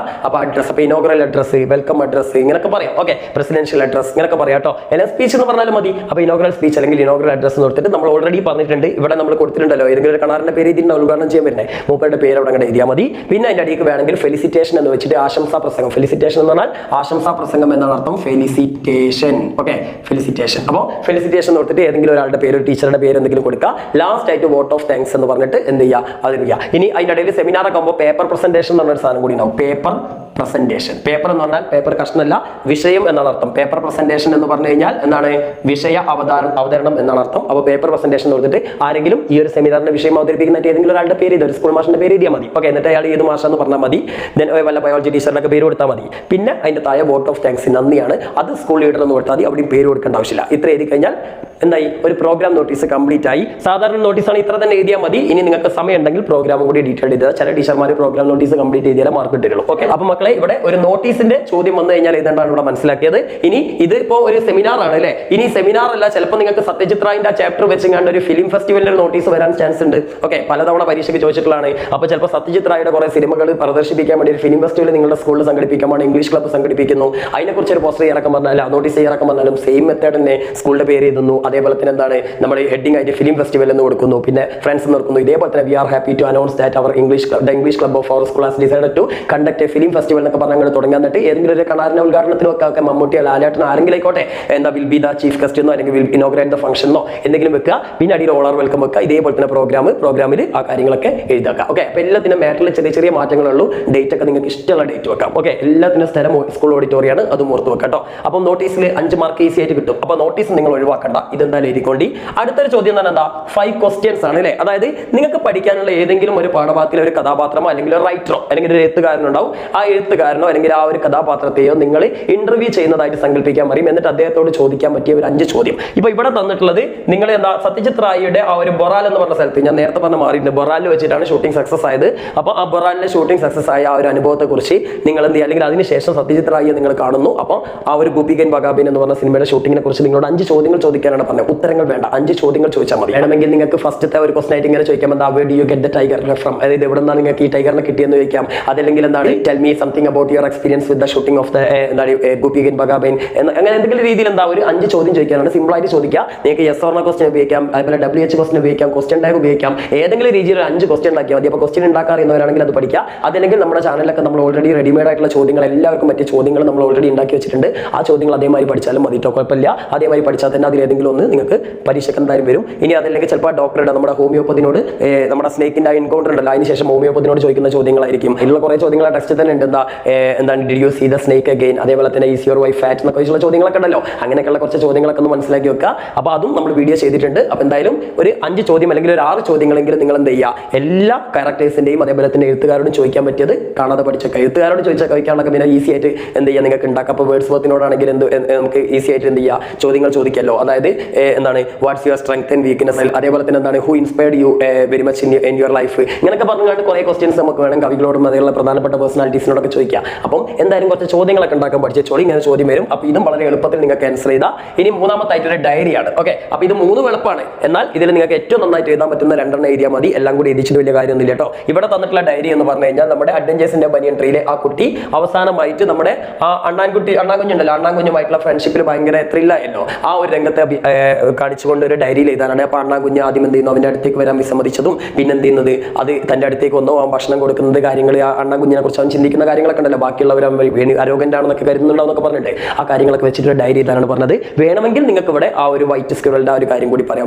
വെളുത്ത അണ്ണാൻകുഞ്ഞുങ്ങളുടെ അതൊക്കെ ഉണ്ടല്ലോ, അതും കൂടി പറഞ്ഞിട്ട് ഒരു ഡയറി വേണമെങ്കിൽ എഴുതാ, ഓർത്ത് വെച്ചോണ്ടി. അപ്പോൾ എന്തായാലും ആ ഒരു സമ്മറി, നേരത്തെ ഞാൻ പറഞ്ഞ ഒരു സമ്മറി പഠിച്ച് വെച്ചവരാണെങ്കിൽ ഈ ഡയറി ഒക്കെ ഈസി ആയിട്ട് എഴുതാൻ പറ്റും. ഓക്കെ, അപ്പോൾ ഏത് ഡയറിയിലും എഴുതാൻ പറ്റിയ കുറേ സെന്റൻസുകളൊക്കെ നമ്മുടെ ടൈപ്പ് വീഡിയോകളൊക്കെ നേരത്തെ ചെയ്തിട്ടുണ്ട്. അതൊക്കെ ഒന്ന് പഠിച്ചാൽ നിങ്ങൾക്ക് ഈസി ആയിട്ട് ആൻസറുകളൊക്കെ എഴുതാം. ഓക്കെ, അടുത്തത് 22 മുതൽ 26 വരെയുള്ള ചോദ്യങ്ങൾ. 22, 23, 24, 25, 26 ഈ ചോദ്യങ്ങൾക്ക് മൊത്തം ഓരോന്നിനും 6 6 മാർക്കാണ്. ഇതിൽ നിങ്ങൾ ആകെ 3 എണ്ണത്തിൽ അറ്റൻഡ് ചെയ്താൽ മതി. മൊത്തം 1, 2, 3, 4, 5 ചോദ്യങ്ങളുണ്ട്. ഇതിൽ ഏതെങ്കിലും 3 എണ്ണം എഴുതിയാൽ മതി മക്കളെ. അതിൽ നമുക്ക് 26ാമത്തത് സിമ്പിൾ ആയിട്ട് ചെയ്ത പ്രൊഫൈൽ ഉണ്ടാക്കുന്ന വീഡിയോകളൊക്കെ നമ്മൾ ഒരുപാട് ചെയ്തിട്ടുണ്ട്. അത് കണ്ടിട്ട് മനസ്സിലാക്കാം. പിന്നെ ഒരുവിധം എല്ലാ കുട്ടികൾക്കും സ്കൂളിൽ നിന്നൊക്കെ പഠിപ്പിച്ചെടുക്കുന്നതാണ് പ്രൊഫൈൽ മേക്കിംഗ്. അതുകൊണ്ട് ഞാൻ ഇവിടെ പറയുന്നില്ല, ഡീറ്റെയിൽ ആയിട്ട് സിമ്പിൾ ആയിട്ട് ചെയ്താൽ. പിന്നെ അത് ഏത് രീതിയിൽ ചെയ്താൽ സ്റ്റാൻഡേർഡ് ആയിട്ട് ചെയ്താൽ സിമ്പിൾ ആയിട്ട് ചെയ്താൽ എങ്ങനെ ചെയ്താൽ മാർക്ക് കിട്ടും. പിന്നെ പ്രിപ്പോഷൻ ഒക്കെ വരുമ്പോൾ ശ്രദ്ധിക്കണം. അതായത് ബോൺ എന്നുള്ള നമ്മൾ വാസ് ബോൺ എന്നാണ് എഴുതേണ്ടത്. അത് ശ്രദ്ധിക്കുക. വെറും ബോൺ എഴുതിക്കരുത്, വാസ് ബോൺ എന്ന് എഴുതണം. പിന്നെ ഡേറ്റുകളൊക്കെ തന്നിട്ടുണ്ടെങ്കിൽ ഓൺ. ഇപ്പോൾ was born on 7th April 1959. പിന്നെ സ്ഥലങ്ങളൊക്കെ ഉണ്ടെങ്കിൽ അറ്റ് അല്ലെങ്കിൽ ഇന്ന്. ഇപ്പോൾ ഒരു സ്ഥലം ഉണ്ടെങ്കിൽ ഇന്ന് വെച്ചാൽ മതി. ഒന്ന് കൂടുതൽ സ്ഥലങ്ങളുടെ ആദ്യത്തേന് അറ്റ് വെക്കുക, രണ്ടാമത്തേന് ഇന്ന് വെക്കുക. ഓക്കെ, അങ്ങനെ ശ്രദ്ധ വെക്കുക. പിന്നെ നാഷണാലിറ്റി എന്ന് പറഞ്ഞാൽ നാഷണാലിറ്റി ഇതിന് മുന്നേ വെച്ചാൽ മതി. ഉദാഹരണത്തിന് ഇവിടെ മാജിദ് മജിദിയുടെ ഒരു പ്രൊഫൈലാണ് പറഞ്ഞത്. അപ്പോൾ Majid മജിദി is A popular Iranian. Okay, ഇപ്പൊ ഇന്ത്യൻ ആണെങ്കിൽ ഇന്ത്യൻ എന്താണ് ഫിലിം മേക്കർ. അല്ലെങ്കിൽ ഇപ്പൊ Sathyajithra is A popular Indian film maker. ഇവിടെ Majid മജിദി is A popular Iranian film maker എന്ന് പറഞ്ഞിട്ട് വേണം നിങ്ങൾക്ക് ഫിലിം ഡയറക്ടർ ആൻഡ് പ്രൊഡ്യൂസർ എന്നിട്ട് കോമന്റ് ആണ്ട് was born on 7th April ഇങ്ങനെ എഴുതിയിട്ട് അറ്റ് തെഹ്റാൻ എന്ന് പറഞ്ഞിട്ട് എഴുതിയാൽ മതി. ലാസ്റ്റ് മരിച്ചിട്ടുണ്ടെങ്കിൽ ഡൈഡ് ഓൺ അല്ലെങ്കിൽ പാസ്ഡ് അവേ ഓൺ എന്നുള്ള രീതിയിൽ എഴുതിയാൽ മതി. ഏത് രീതിയിൽ എഴുതിയാലും കുഴപ്പമൊന്നുമില്ല. ഓക്കെ, അപ്പോൾ അങ്ങനെയുള്ള കാര്യങ്ങളൊക്കെ ശ്രദ്ധിക്കുക. ഇനി അടുത്തായിട്ട് നമുക്ക് ഒരു ക്യാരക്ടർ സ്കെച്ച്, 22ാമത്തെ ക്യാരക്ടർ സ്കെച്ചാണ്. ഇവിടെ നമ്മുടെ ഹോമിയോപ്പതിന്റെ ക്യാരക്ടർ സ്കെച്ചാണ്. നമ്മൾ ഓൾറെഡി വീഡിയോ ചെയ്തിട്ടുണ്ട്. അപ്പോൾ ഒന്നുകിൽ അങ്ങനെ ചെയ്യാൻ സ്കൂൾ നോട്ടൊക്കെ തന്നെ പഠിച്ചു വെക്കുക. ഹോമിയോപ്പതിന്റെ ക്യാരക്ടർ സ്കെച്ചിന്റെ കുറച്ച് ഭാഗങ്ങളും പഠിച്ചു വെക്കുക. ഇനി അതിന്റെ സമ്മറി പഠിച്ചു വെച്ചാണെങ്കിൽ സമ്മറിയുടെ കുറച്ച് കഷ്ണങ്ങളൊക്കെ ചേർത്ത് വെച്ചിട്ടുണ്ട്. സമ്മറി കഥ അതേപോലെ ഇതല്ല. ഒരിക്കലും ശ്രദ്ധിക്കുക, നമ്മുടെ ക്യാരക്ടർ സ്കെച്ച് എന്ന് പറഞ്ഞാൽ സമ്മറി അല്ല. ഓക്കെ, ആ കഥാപാത്രത്തിന്റെ പ്രത്യേകതകൾ, അയാളുടെ രൂപങ്ങളെ കുറിച്ച് പറയുന്നുണ്ടെങ്കിൽ അത് എഴുതണം. അയാളുടെ സ്വഭാവം എഴുതണം. അയാളുടെ ഡയലോഗ്സ് ഉണ്ടെങ്കിൽ ആ ഡയലോഗ് എഴുതണം. അയാൾ ഏത് കഥയുടെ ഭാഗമാണെന്ന് ആദ്യം തന്നെ എഴുതണം. അപ്പോൾ ഹോമിയോപ്പതി ആണെങ്കിൽ homeopathy is a central character of the story അല്ലെങ്കിൽ of the short story the snake and the mirror written by Vaikom Muhammad Basheer എന്ന് പറഞ്ഞിട്ട് വേണം നിങ്ങൾ തുടങ്ങാൻ. ആദ്യം കഥാപാത്രത്തെയും കഥാകാരനൊക്കെ പരിചയപ്പെടുത്തിയിട്ട് വേണം നിങ്ങൾ തുടങ്ങാൻ. അതിനുശേഷം എന്താണ് അയാളുടെ സ്വഭാവം. ഇപ്പോൾ നമുക്കറിയാം എന്താണ് ഹീസ് എ പുവർ ഡോക്ടർ, അല്ലെങ്കിൽ എന്താ പറയുക living in A rented room. അതേപോലെ തന്നെ എന്താ ഹിസ് പൊസഷൻസ് വേർ അല്ലെങ്കിൽ he got less meagre wages. അതേപോലെ തന്നെ എന്താ he just setup his practice ഇങ്ങനെയൊക്കെ പറഞ്ഞിട്ട്, അല്ലെങ്കിൽ he lived in A rented room without electricity. ഇങ്ങനെയൊക്കെയുള്ള കുറേ കാര്യങ്ങളുണ്ടല്ലോ. ആ പറഞ്ഞ കാര്യങ്ങളൊക്കെ വെച്ചിട്ട് അയാളുടെ പ്രത്യേകത. അതുപോലെ he got a sense of humour. അല്ലെ, അദ്ദേഹത്തിന് ഭയങ്കര ഹ്യൂമർ സെൻസ് ഉണ്ട്. പിന്നെ he had lots of wishes. എന്താ ഹി ഡ്രീംസ് ഓഫ് മാരിയിങ് എന്താണ് fat woman, a woman doctor, അല്ലെ with plenty of money and practices. ഇങ്ങനെയൊക്കെ പറഞ്ഞ് നിങ്ങളുടെ ഭാഷയിൽ ഇങ്ങോട്ട് എഴുതി വെച്ചാൽ മാർക്ക് കിട്ടും. അങ്ങനെ കുറച്ച് പോയിന്റുകൾ പഠിച്ചു വെക്കുക. ബാക്കി നിങ്ങൾ സ്വന്തമായിട്ട് ഉണ്ടാക്കിയതാ. അതേപോലെ തന്നെ നിങ്ങൾക്ക് ഇവിടെ സത്യജിത്രയുടെ ക്യാരക്ടർ സ്കെച്ച് ചോദിച്ചേക്കാം, സഹറയുടെ ക്യാരക്ടർ സ്കെച്ച് ചോദിച്ചേക്കാം, അല്ലെങ്കിൽ അലിയുടെ ക്യാരക്ടർ സ്കെച്ച് ചോദിച്ചേക്കാം. ഇതൊക്കെ കഥകളൊന്നും മനസ്സിലാക്കി വെച്ചാൽ ഏത് വേണമെങ്കിലും ഉണ്ടാക്കിയതാ. ഏറ്റവും ഇമ്പോർട്ടന്റ് ആയിട്ട് നിങ്ങൾ പഠിക്കുന്ന ഹോമിയോപ്പതിന്റെ ക്യാരക്ടർ സ്കെച്ച്, അതേപോലെ ഗ്രാൻഡ് ഫാദറുടെ ക്യാരക്ടർ സ്കെച്ച്, നമ്മുടെ അഡ്വഞ്ചേഴ്സിന്റെ പനിട്രിയിലെ ഗ്രാൻഡ് ഫാദറിന്റെ ക്യാരക്ടർ സ്കെച്ച്, പിന്നെ കുട്ടിയുടെ അതായത് റസ്കിൻ ബോണ്ടിന്റെ ബോയുടെ ക്യാരക്ടർ സ്കെച്ച്. ഇതൊക്കെയാണ് നിർബന്ധമായിട്ടും പഠിച്ചു വെക്കേണ്ടത് കേട്ടോ. അപ്പോൾ ക്യാരക്ടർ സ്കെച്ച് പഠിച്ചു വെക്കുക. ഒന്ന് പഠിച്ചു വെച്ചാൽ ആ മാർക്ക് കിട്ടും. ഇനി അതല്ലെങ്കിൽ ഇവിടെ നിങ്ങൾക്ക് എന്തുണ്ട്, ഒരു പാരഗ്രാഫ് എന്ന് പറഞ്ഞാൽ ഒന്നുമില്ല, ഏതെങ്കിലും ഒരു ഇൻസിഡന്റ്. ഇവിടെ ഉദ്ദേശിച്ച സത്യജിത്രയുടെ പ്രൊജക്ട് ടൈഗർ എന്നതിലെ ഹോളിവുഡിന്റെ ആ ഒരു സംഭവം ഉണ്ടല്ലോ, ഹോളിവുഡിലെ നായകളെയും മറ്റു മൃഗങ്ങളൊക്കെ വളരെ നല്ല ട്രീറ്റ് ചെയ്യുന്നില്ല. അവർ നമ്മുടെ മനുഷ്യന്മാർക്ക് കൊടുക്കുന്ന അതേ സാലറി തന്നെയാണ് കൊടുക്കുന്നത്. വളരെ റെസ്പെക്ടോട് കൂടിയിട്ടാണ് അവർക്ക് ഡ്യൂപ്പിനെ വരെ വെക്കുന്നുണ്ടെന്നൊക്കെ പറയുന്നില്ലേ. ആ സംഭവങ്ങളൊക്കെ വെച്ചിട്ട് എങ്ങനെയാണ് ഹോളിവുഡ് മൃഗങ്ങളൊക്കെ കെയർ ചെയ്യുന്നത് എന്നുള്ള രീതിയിൽ ഒരു പാരഗ്രാഫ് തയ്യാറാക്കാനാണ്. ഒരു പാരഗ്രാഫാണ്, ഒറ്റ പാരഗ്രാഫ് എഴുതിയാൽ മതി. കഴിയെങ്കിൽ ഒരു ഹെഡിങ്ങും കൊടുക്കുക. ഹെഡിങ് കൊടുക്കാൻ നിർബന്ധമൊന്നുമില്ല, ഹെഡിങ് കൊടുത്താൽ അത്രയും നല്ലതാണ്. ഇങ്ങനെയുള്ള ഈ 6 മാർക്കിന്റെ ഒക്കെ ക്വസ്റ്റ്യൻസിനൊക്കെ ഹെഡിങ് കൊടുക്കുന്നത് നല്ലതാണ് കേട്ടോ. അപ്പോൾ എന്തായാലും ഒരു പാരഗ്രാഫ് എഴുതാനാണ്. ചിലപ്പോൾ ഈ ഇൻസിഡന്റ് ആയിരിക്കും, ചിലപ്പോൾ സഹറ ഇങ്ങനെയൊക്കെയുള്ള ഇതുണ്ടല്ലോ, സഹറയുടെ ആ ഒരു ചാപ്റ്റർ മൈ സിസ്റ്റർ ഷൂസ്, അതിലെ പോവർട്ടിയെ കുറിച്ച് പറയുന്ന ഒരു പാരഗ്രാഫ് ആയിരിക്കാം. അതുമല്ലെങ്കിൽ സത്യജിത്രയുടെ ആ ഷൂട്ടിംഗ് എക്സ്പീരിയൻസ് ഒരു പാരഗ്രാഫ് ആയിട്ട് ചോദിച്ചേക്കാം. എന്ത് വേണമെങ്കിലും ചോദിച്ചേക്കാം. അല്ലെങ്കിൽ സ്നേക്ക് എന്ന മിററിലെ ആ ഒരു അഡ്വഞ്ചേഴ്സിന്റെ പനി എൻട്രിയിൽ തന്നെ ആ സ്നേക്കും മംഗൂസും നമ്മളുള്ള ഫൈറ്റ്, ചിലപ്പോൾ ഫൈറ്റ് സീൻ ചിലപ്പോൾ ഒരു പാരഗ്രാഫ് ആയിട്ട് ചോദിച്ചേക്കാം. അല്ലെങ്കിൽ ലാസ്റ്റ് ദ സ്ക്യൂറന്റെ ഇൻസിഡന്റ് ഒരു പാരഗ്രാഫ് ആയിട്ട് ചോദിച്ചേക്കാം. എന്തെങ്കിലും ഒരു പാരഗ്രാഫ് വരും, അതൊന്ന് ഉണ്ടാക്കിയാൽ മതി. നമ്മൾ നേരത്തെ റൈറ്റപ്പ് പറഞ്ഞ പറ്റുന്ന റൈറ്റപ്പ് എന്ന് പറഞ്ഞാൽ എസ് ആണ് കേട്ടോ. അതേപോലെ തന്നെ റൈറ്റപ്പ് എന്ന് പറഞ്ഞാൽ 1.5 പേജ് എഴുതണം. ഇവിടെ പാരഗ്രാഫ് എന്ന് പറഞ്ഞാൽ ഒരു പാരഗ്രാഫ് മാത്രം, ഒരു 1/2 പേജ് മതി കേട്ടോ. ഇനി അടുത്തെന്താ, ആഫ്റ്റർ ഗെറ്റിംഗ് ഡൗൺ. ഇവിടെ എക്സ്ചേഞ്ചസ് ആണ്, അതായത് ഒരു പോസിബിൾ കോൺവെർസേഷൻ ആണ്. ഇവിടെ തന്നിട്ടുള്ള കോൺവെർസേഷൻ എന്ന് പറഞ്ഞു കഴിഞ്ഞാൽ നമ്മുടെ ആ കോബ്രയും മംഗൂസും തമ്മിലുള്ള ആ ഒരു ഫൈറ്റ് സീൻ കണ്ടതിന് ശേഷം നമ്മുടെ ആൺകുട്ടി എന്ത് ചെയ്യുന്നു, അവന്റെ ഗ്രാൻഡ് ഫാദറിനെ മീറ്റ് ചെയ്യുന്നു. അങ്ങനെ ഗ്രാൻഡ് ഫാദറിനോട് കാര്യങ്ങൾ സംസാരിക്കുകയാണ്. അപ്പോൾ മുത്തശ്ശനും ആ ആൺകുട്ടിയും തമ്മിൽ നടക്കുന്ന ഒരു കോൺവെർസേഷൻ ആണ്. അതൊക്കെ സുഖമായിട്ട് ഉണ്ടാക്കി എഴുതാവുന്ന കാര്യമുള്ളൂ. നിങ്ങൾക്ക് കഴിയെങ്കിൽ അത് അറ്റൻഡ് ചെയ്യുക. അപ്പോൾ എന്തായാലും ഈ പ്രൊഫൈൽ എന്തായാലും നിർബന്ധമായിട്ട് അറ്റൻഡ് ചെയ്യുക. പിന്നെ അതേപോലെ തന്നെ നിങ്ങൾക്ക് ഒന്നുകിൽ ക്യാരക്ടർ സ്കെച്ച്, അല്ലെങ്കിൽ ഈ പറഞ്ഞിട്ടുള്ള പാരഗ്രാഫ്, അതല്ലെങ്കിൽ എന്താണ് ഒരു ഡയലോഗ് മേക്കിംഗ് ഉണ്ട്, ഡയലോഗ് മേക്കിംഗ് എഴുതാം. അങ്ങനെ ഇത് പിന്നെ അതേപോലെ തന്നെ ലെറ്റർ ആണ് കേട്ടോ. അവിടെ തന്നിട്ടുള്ള ലെറ്റർ എന്ന് പറഞ്ഞാൽ ഹോമിയോപ്പതിന്റെ ലെറ്റർ ആണ്. ഹോമിയോപ്പതി വീട്ടിലെത്തി, ഫ്രണ്ട്സിന്റെ വീട്ടിലെത്തിയല്ലോ. അതിനുശേഷം ആ ഒരു പോലീസ് ഓഫീസർക്ക് തന്റെ സാധനങ്ങളൊക്കെ ഒരാൾ മോഷ്ടിച്ച് കൊണ്ടുപോയത് വീട്ടിലെത്തിയ സമയത്ത്. അപ്പോൾ ആ കള്ളനെ കുറിച്ച് ഒരു പരാതി പറഞ്ഞുകൊണ്ട് ഹോമിയോപ്പതി എന്നൊരു ലെറ്റർ ആണ്. ഇത് നമ്മൾ വീഡിയോ ചെയ്തിട്ടുണ്ട്. അപ്പം അങ്ങനെ ചെയ്യാം. ഓക്കെ, അപ്പോൾ അത് പഠിക്കുക. അതെല്ലാം ചിലപ്പോൾ ഹോമിയോപ്പതി ആ സംഭവങ്ങളെല്ലാം വിരിച്ചുകൊണ്ട് തന്റെ ഭാര്യക്കോ അല്ലെങ്കിൽ തന്റെ സുഹൃത്തിനോ അയക്കുന്ന ഒരു കത്തായിരിക്കാം.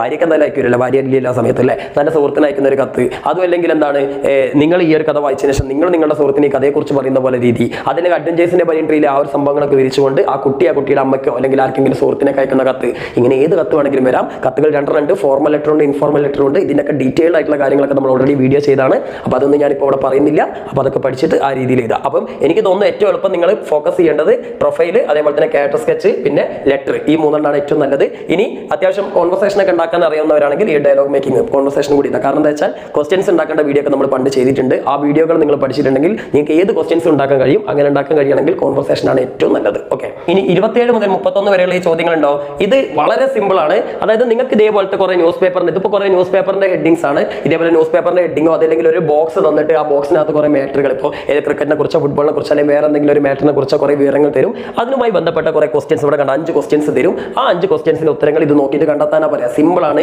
ഏതൊരു ശരാശരിക്കാരനെ കുട്ടിക്കും ഒന്ന് ഈ ചോദ്യങ്ങൾ ശരിക്കും സൂക്ഷിച്ച് വായിക്കുക. ഈ ഒരു ഉത്തരങ്ങൾ നോക്കിക്കഴിഞ്ഞാൽ ഈസി ആയിട്ട് അതിന്റെ ആൻസേഴ്സ് കിട്ടും. അപ്പോൾ ഒരു പൈ ഡയഗ്രാമോ ഒരു ബോക്സോ അല്ലെങ്കിൽ ഗ്രാഫോ അല്ലെങ്കിൽ ഇതേപോലത്തെ ന്യൂസ് പേപ്പർ ടൈറ്റിൽസോ എന്തെങ്കിലും തന്നിട്ട് ഒരു 5 ചോദ്യങ്ങൾ വരും. ആ 5 ചോദ്യങ്ങൾക്ക് ഉത്തരം കണ്ടെത്താനായിരിക്കും. അപ്പോൾ അത് ഞാനിവിടെ പറയുന്നില്ല, കാരണം ഇത് തന്നെ വരണമെന്നൊന്നുമില്ല. അപ്പം അത് നിങ്ങൾ ഈ ക്വസ്റ്റ്യൻ പേപ്പർ കിട്ടിയതിന് ശേഷം നോക്കുക. അതിനും കുറച്ച് ടൈം എടുക്കുന്നത് നല്ലതാണ്. നേരത്തെ പറഞ്ഞ പോലെ തന്നെ എക്സ്റ്റേണൽ പാസേജ് ആണ്. അപ്പോൾ ഇതും കുറച്ച് ടൈം എടുത്തിട്ട് തന്നെ നോക്കുക, ഉത്തരം തെറ്റിക്കാതിരിക്കുക കേട്ടോ. 32ാമത്തെ ചോദ്യം തന്നെ എല്ലാവരുടെയും പേടി സ്വപ്നമാണ് അല്ലേ, റിപ്പോർട്ടഡ് സ്പീച്ച് ആണ്. അപ്പോൾ നിങ്ങൾ ഇവിടെ മനസ്സിലാക്കേണ്ട, ഇങ്ങനെ 2 ഡയലോഗ് വന്നിട്ട് ഒന്നുകിൽ നിങ്ങൾക്ക് ഇതേമാതിരി ഒരാൾ ആരോട് ആസ്ക്ഡ്, അടുത്ത ആള് അല്ലേ, അടുത്ത ആള് റിപ്ലൈഡ്, ഇങ്ങനെ തന്നിട്ട് ഡാഷ് ഇട്ട് തന്നു കഴിഞ്ഞാൽ അത് റിപ്പോർട്ട് സ്പീച്ച് എന്ന് മനസ്സിലാക്കുക. അതല്ലെങ്കിൽ A, B എന്ന് പറഞ്ഞ 2 ക്വസ്റ്റ്യൻ തരും. എന്താ, ഇപ്പോൾ ഇവിടെയാണ് തോററ്റും റായും തമ്മിലുള്ള കോൺവെർസേഷൻ ആണ്. അപ്പോൾ ചോദിക്കുന്ന വാട്ട് ഡിഡ് തോററ്റ് ആസ്ക് റായിയോട് ചോദിച്ചത് എന്താന്ന് ചോദിക്കും. എന്നിട്ട് ബി ക്വസ്റ്റ്യൻ ഇട്ടാണ്ട് ചോദിക്കുന്ന വാട്ട് ഡിഡ് റൈസ് റിപ്ലൈ അല്ലെങ്കിൽ വാട്ട് വാസ് റൈസ് റിപ്ലൈ എന്ന് പറഞ്ഞിട്ട് അടുത്ത ചോദ്യം ഉണ്ടാവും അല്ലേ. അപ്പോൾ എന്താ, ഇങ്ങനെ ഏത് രീതിയിൽ ചോദിച്ചു കഴിഞ്ഞാലും അത് റിപ്പോർട്ടഡ് സ്പീച്ച് ആണെന്ന് മനസ്സിലാക്കാം. മിക്കവാറും 32ാമത്തെ ചോദ്യം തന്നെയാണ് എപ്പോഴും വരല്. ഓക്കെ, അപ്പോൾ ഇതിന് ആൻസർ ചെയ്താൽ സിമ്പിൾ ആണ്. ഇവിടെ നിങ്ങൾക്ക് സ്റ്റാർട്ടിംഗ് വരെ തന്നിട്ടുണ്ട്, അല്ലെങ്കിൽ നിങ്ങൾ ഇതും കൂടി എഴുതേണ്ടി വരും. ഇപ്പോൾ ഇവിടെ എ എന്നുള്ളവർ, അല്ലെങ്കിൽ ഇവിടെ ഒരു ശശിയും സോമനും തമ്മിൽ നടന്ന സംഭാഷണമാണെങ്കിൽ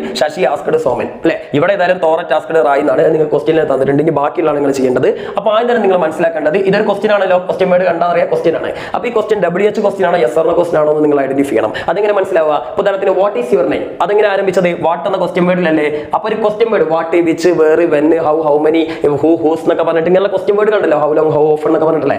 ഇങ്ങനെയുള്ള ക്വസ്റ്റ്യൻ വേർഡ് WH ക്വസ്റ്റ്യൻ വേർഡ്സിൽ ആരംഭിക്കുന്ന ക്വസ്റ്റ്യൻസ് എല്ലാം WH ക്വസ്റ്റ്യൻസ് എന്നാണ് അറിയപ്പെടുക. കാരണം അതിനൊരു കൃത്യമായ റിപ്ലൈ നമ്മൾ കൊടുത്തിരിക്കണം അല്ലേ. ഇപ്പോൾ വേർ ആർ യു ഗോയിങ് എന്ന ഒരാളോട് ഇങ്ങനെ നടന്നു പോകുമ്പോൾ വേർ ആർ യു ഗോയിങ് എന്ന് വെച്ചാൽ അയാൾ പറയണേ യെസ് എന്ന് പറഞ്ഞിട്ട് വല്ല കാര്യം മക്കളെ, ഒരു കാര്യമില്ല അല്ലേ. വേറെ ചോദിക്കുകയാണ് ഹു ആർ യു എന്ന് വെച്ചാൽ നോ എന്ന് പറഞ്ഞിട്ട് കാര്യമുണ്ടോ? ഇല്ല അല്ലെ. ചോദ്യം ചോദിക്കുന്ന ആൾക്ക് കൃത്യമായ ഒരു ഉത്തരം പറഞ്ഞു കൊടുത്താൽ അയാൾ സാറ്റിസ്ഫൈഡ് ആവുള്ളൂ. നേരെ മറിച്ച് വേറെ ചോദിക്കുന്നത് ഡു യു നോ ഇംഗ്ലീഷ് എന്ന് വെച്ചാൽ പറയണേ ഐ നോ മലയാളം. ഇങ്ങനെ പറയേണ്ട ആവശ്യമുണ്ടോ? ഇല്ല. എന്താ, അറിയെങ്കിൽ യെസ് എന്ന് പറയാം, അറിയില്ലെങ്കിൽ നോ എന്ന് പറയാം. ഇപ്പോൾ വേറെ ചോദിക്കുന്നത് will you come with me എന്ന് വെച്ചാൽ നിങ്ങൾ പറയണത് I come with my father എന്ന് പറയുകയാണെങ്കിൽ അതിനൊരു അർത്ഥം ഉണ്ടോ? കാരണം നിങ്ങളോട് ചോദിച്ചാൽ എന്താ എന്റെ കൂടെ വരുമോ എന്നാണ്. പറ്റെങ്കിൽ നിങ്ങൾക്ക് വരാമെന്ന് പറയാം, യെസ് എന്ന് പറയാം, ഇല്ലെങ്കിൽ നോ എന്ന് പറയാം. അവിടെ നിങ്ങൾ എന്താണ് വേറെ ഡയലോഗ് ഒന്നും അടിക്കേണ്ട ആവശ്യമില്ല. അപ്പൊ അങ്ങനെ യെസ് എന്നോ നോ എന്നോ മാത്രം റിപ്ലൈ പറയുകയാണെങ്കിൽ അത് യെസ് ഓർന്ന ക്വസ്റ്റൻ ആണ്. അത് നമുക്ക് ഇങ്ങനെ മനസ്സിലാക്കാൻ കഴിയുക, സിമ്പിൾ ആണ്. നമ്മുടെ ഹെൽപ്പിംഗ് വെർബുകൾ ഉണ്ടല്ലോ, is, am, are, was, were, do, does, did, has, have, had, പിന്നെ അതുപോലെ will, shall, can, could, may, might, ഇങ്ങനെ കുറെ സാധനങ്ങൾ 24 ഈ പറഞ്ഞിട്ടുള്ള ഹെൽപ്പിംഗ് വെർബുകൾ സ്റ്റാർട്ട് ചെയ്യുന്ന ക്വസ്റ്റൻസിനാണ് നമ്മൾ യെസ് ഓർന്ന ക്വസ്റ്റൻ എന്ന് പറയുക അല്ലേ. അപ്പോൾ ഡു യു നോ ഇംഗ്ലീഷ്, ഡൂലെല്ലാം ആരംഭിച്ചത്, will you come with me, വില്ലിൽ ആരംഭിച്ചത്, ആർ യു എ സ്റ്റുഡന്റ്, ആറിൽ ആരംഭിച്ചത്, can you sing a song, ക്യാനിൽ ആരംഭിച്ചത്.